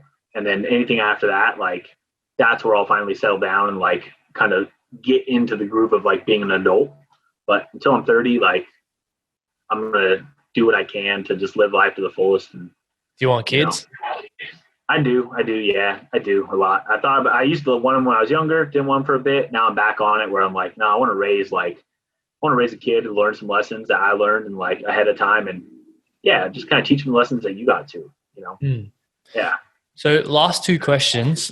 When your time's up on this earth, what would you like to be remembered for? Oh man, this is a great question. Ever since I was little. So when you're little and your parents ask you like, what do you want to be when you grow up, right? And everybody's like, oh, I want to do this, I want to do that. Like my question, ever since I was a little kid, and it always sounds like it's fake, I guess, but like I always just was like, if I can make one person's life change for the better, even just a little bit, like I'm good. Yeah. And so I know I keep saying it over and over, and it just probably gets cheesy, but like that was ever since I was like 8 years old, I would say that. Like if I can make one person's life, if I can change one person's life for the better, I can die a happy person. Now, at 8 years old, saying that's kind of stupid. Most people are like, "Oh, you want to be a firefighter?" Like if I can be remembered as just someone who, like, just a good person. Like, hey man, like that. He literally did everything he could to help somebody. Like, if you ever needed somebody to call on, like he would be there. My buddy called me the other day when I was back home, and he's like, "Hey man, you want to help me move my stuff down to Arizona? It's like a 28-hour drive." And I was like, "Yeah, sure, I'll get your stuff." Picked up a truck, grabbed his stuff, and drove down. Like that's, most people don't like helping their friends move across the block. Like, Yeah. but to me, it's like he needed help. He's someone who didn't have anybody with him, and like all his stuff was up here. Like, what else is he gonna do, man? Like, what else am I doing? Like, I'm free. Like, if not, I'll make myself free and I'll help you because you're a friend and you've never done me wrong. Like, I want to be someone where it's like, damn, that was a good dude. Like, there's a lot of good people in this world, but like, he generally was like one of the good ones that like he would literally do anything for you. Like, and if I go out, I want to do it by helping somebody. Like, if I die walking across Africa, raising like a story for somebody, like if I die that way, I'm fine. Like, I did it I was on my mission for something. Yeah. That's what I want to be remembered for, What's your definition of success? Ooh, being happy. Yeah. Being happy, man. Yeah. Just kind of whatever, as long as you're happy, like you can be, I mean, the word rich is always a funny word to me because I always gonna be like, oh, like I'm rich. And people will be like, oh, that's a little like, narcissistic, or like, you're just bragging. It's like, what's the definition of rich? Like you have a lot of money, or like you're just rich in the terms of like you have everything you need in life. We're all different. We all have different like levels of needs and wants. And like I am at my level. I have everything I need and want in life right now. Maybe it might go up, but as of this point, I am at my spot where like I'm rich, man. I'm full. Like I'm happy. I'm doing everything I want to. I have the people in my life that I love. There's always more that I could do and want to do. But as far as it goes, man, like I'm not hurting. Like it has nothing to do with money when I say like, oh, I'm rich, or like, or I'm successful, or I've made it. I'm like, oh, dude, I've made it. I'm 28 and I've made it. Like, oh, well, do you have $1 million? You retire? It's like, no, that's not what it means. That's just like what everybody thinks it means. To me, it just means I've made it, man. Like I have made people smile. I've made people cry. Like I brought joy to someone's heart. Like, I've done good things for other people, and they've like, it's changed their life. Like, how else do you make it? Just give $1 million in the bank and you've been completely selfish and a jerk about it, and you're sitting in your like penthouse suite. Like, how have you made it? Like that money doesn't go with you when you die. Like, and nobody remembers the millionaire. There's probably tons of people who are millionaires when they die. Of course, Warren Buffett will be remembered because that's like an insane amount of wealth. But like, there's people who are millionaires that nobody knows of. But you don't forget the good people. You don't forget the people that like made an impact on your life. And yeah, the people who do know me, I want to be able to make an impact on them. So whatever I can do to help, like as far as like getting cool people to come on and talk to you, like if that's like a little bit I can do to give back to somebody, like, oh dude, I'm going to reach out to at least like 3 or 4 people I have in my mind right now. Like I'm going to reach out to them ASAP and do it, because it'd be cool. You said you want to reach 50. Like I want to like throw people your way. So yeah. I appreciate that, man. Yeah, man, of course. So for all the listeners that want to find out more about you, where's the best place to find you on social media? Is Instagram? Instagram, yeah. Who is J True? So that's pretty much just my name, Justin True. Yeah, J True. Sweet. I seen a quote that I think resembles you very well. It was, don't build your work resume, build your life resume. And I think that's what you're doing, bro. Yeah. Yes, man. Thank you. Yeah, I think that right there just kind of sets you up for the future. I think having a better life resume is more especially nowadays. Like you don't even have to have a business degree to own a business. Like, Exactly. who says you have to stock your, the most wealthy people are like the people who know how to they know life, like they know things. Like, I don't know. Just get a fancy like college degree doesn't mean you're going to make it. Like, I don't have a high school degree, like, yeah. And I don't plan on using my college degree for anything. It's just there, like I want to use my, like, I don't know what I know in life, to make a difference. Yeah. So, yeah. But man, thank you for coming on. Give me your time, man. I can't wait to see what the future holds for you and the crazy shit that you do. Fucking love it, man. Well, hopefully we meet down the road again and have another talk about, like, when you're at like guest 200 or something, and see how things are going. For sure, bro. And when the world opens up, maybe we could do some traveling or something. Who knows? Yeah, man. I was telling Corey, like, when he gets down there, like, who knows? By the time the world opens up and he does his thing, I might just pop down there for it. I might be a driver. Yeah, for sure, bro. Yeah, I want to join his team too. That'd be hectic. For pulling it. Yeah, I'd like to help him out. If you could come down too, that'd be awesome. Yeah, man, it'd be a fun time. It'd be good to get everybody together. Do a whole podcast with that. It's always a fun Joe Rogan once when he's got like a whole group and everybody's just bullshitting. Yeah. It's good stuff, man. But anyways, man, thank you. I'll let you get back to the rest of your day. Enjoy it. Yeah, man, you too. And we'll catch up soon, man. Cheers, bro. Yeah, man. All right, see you, bro.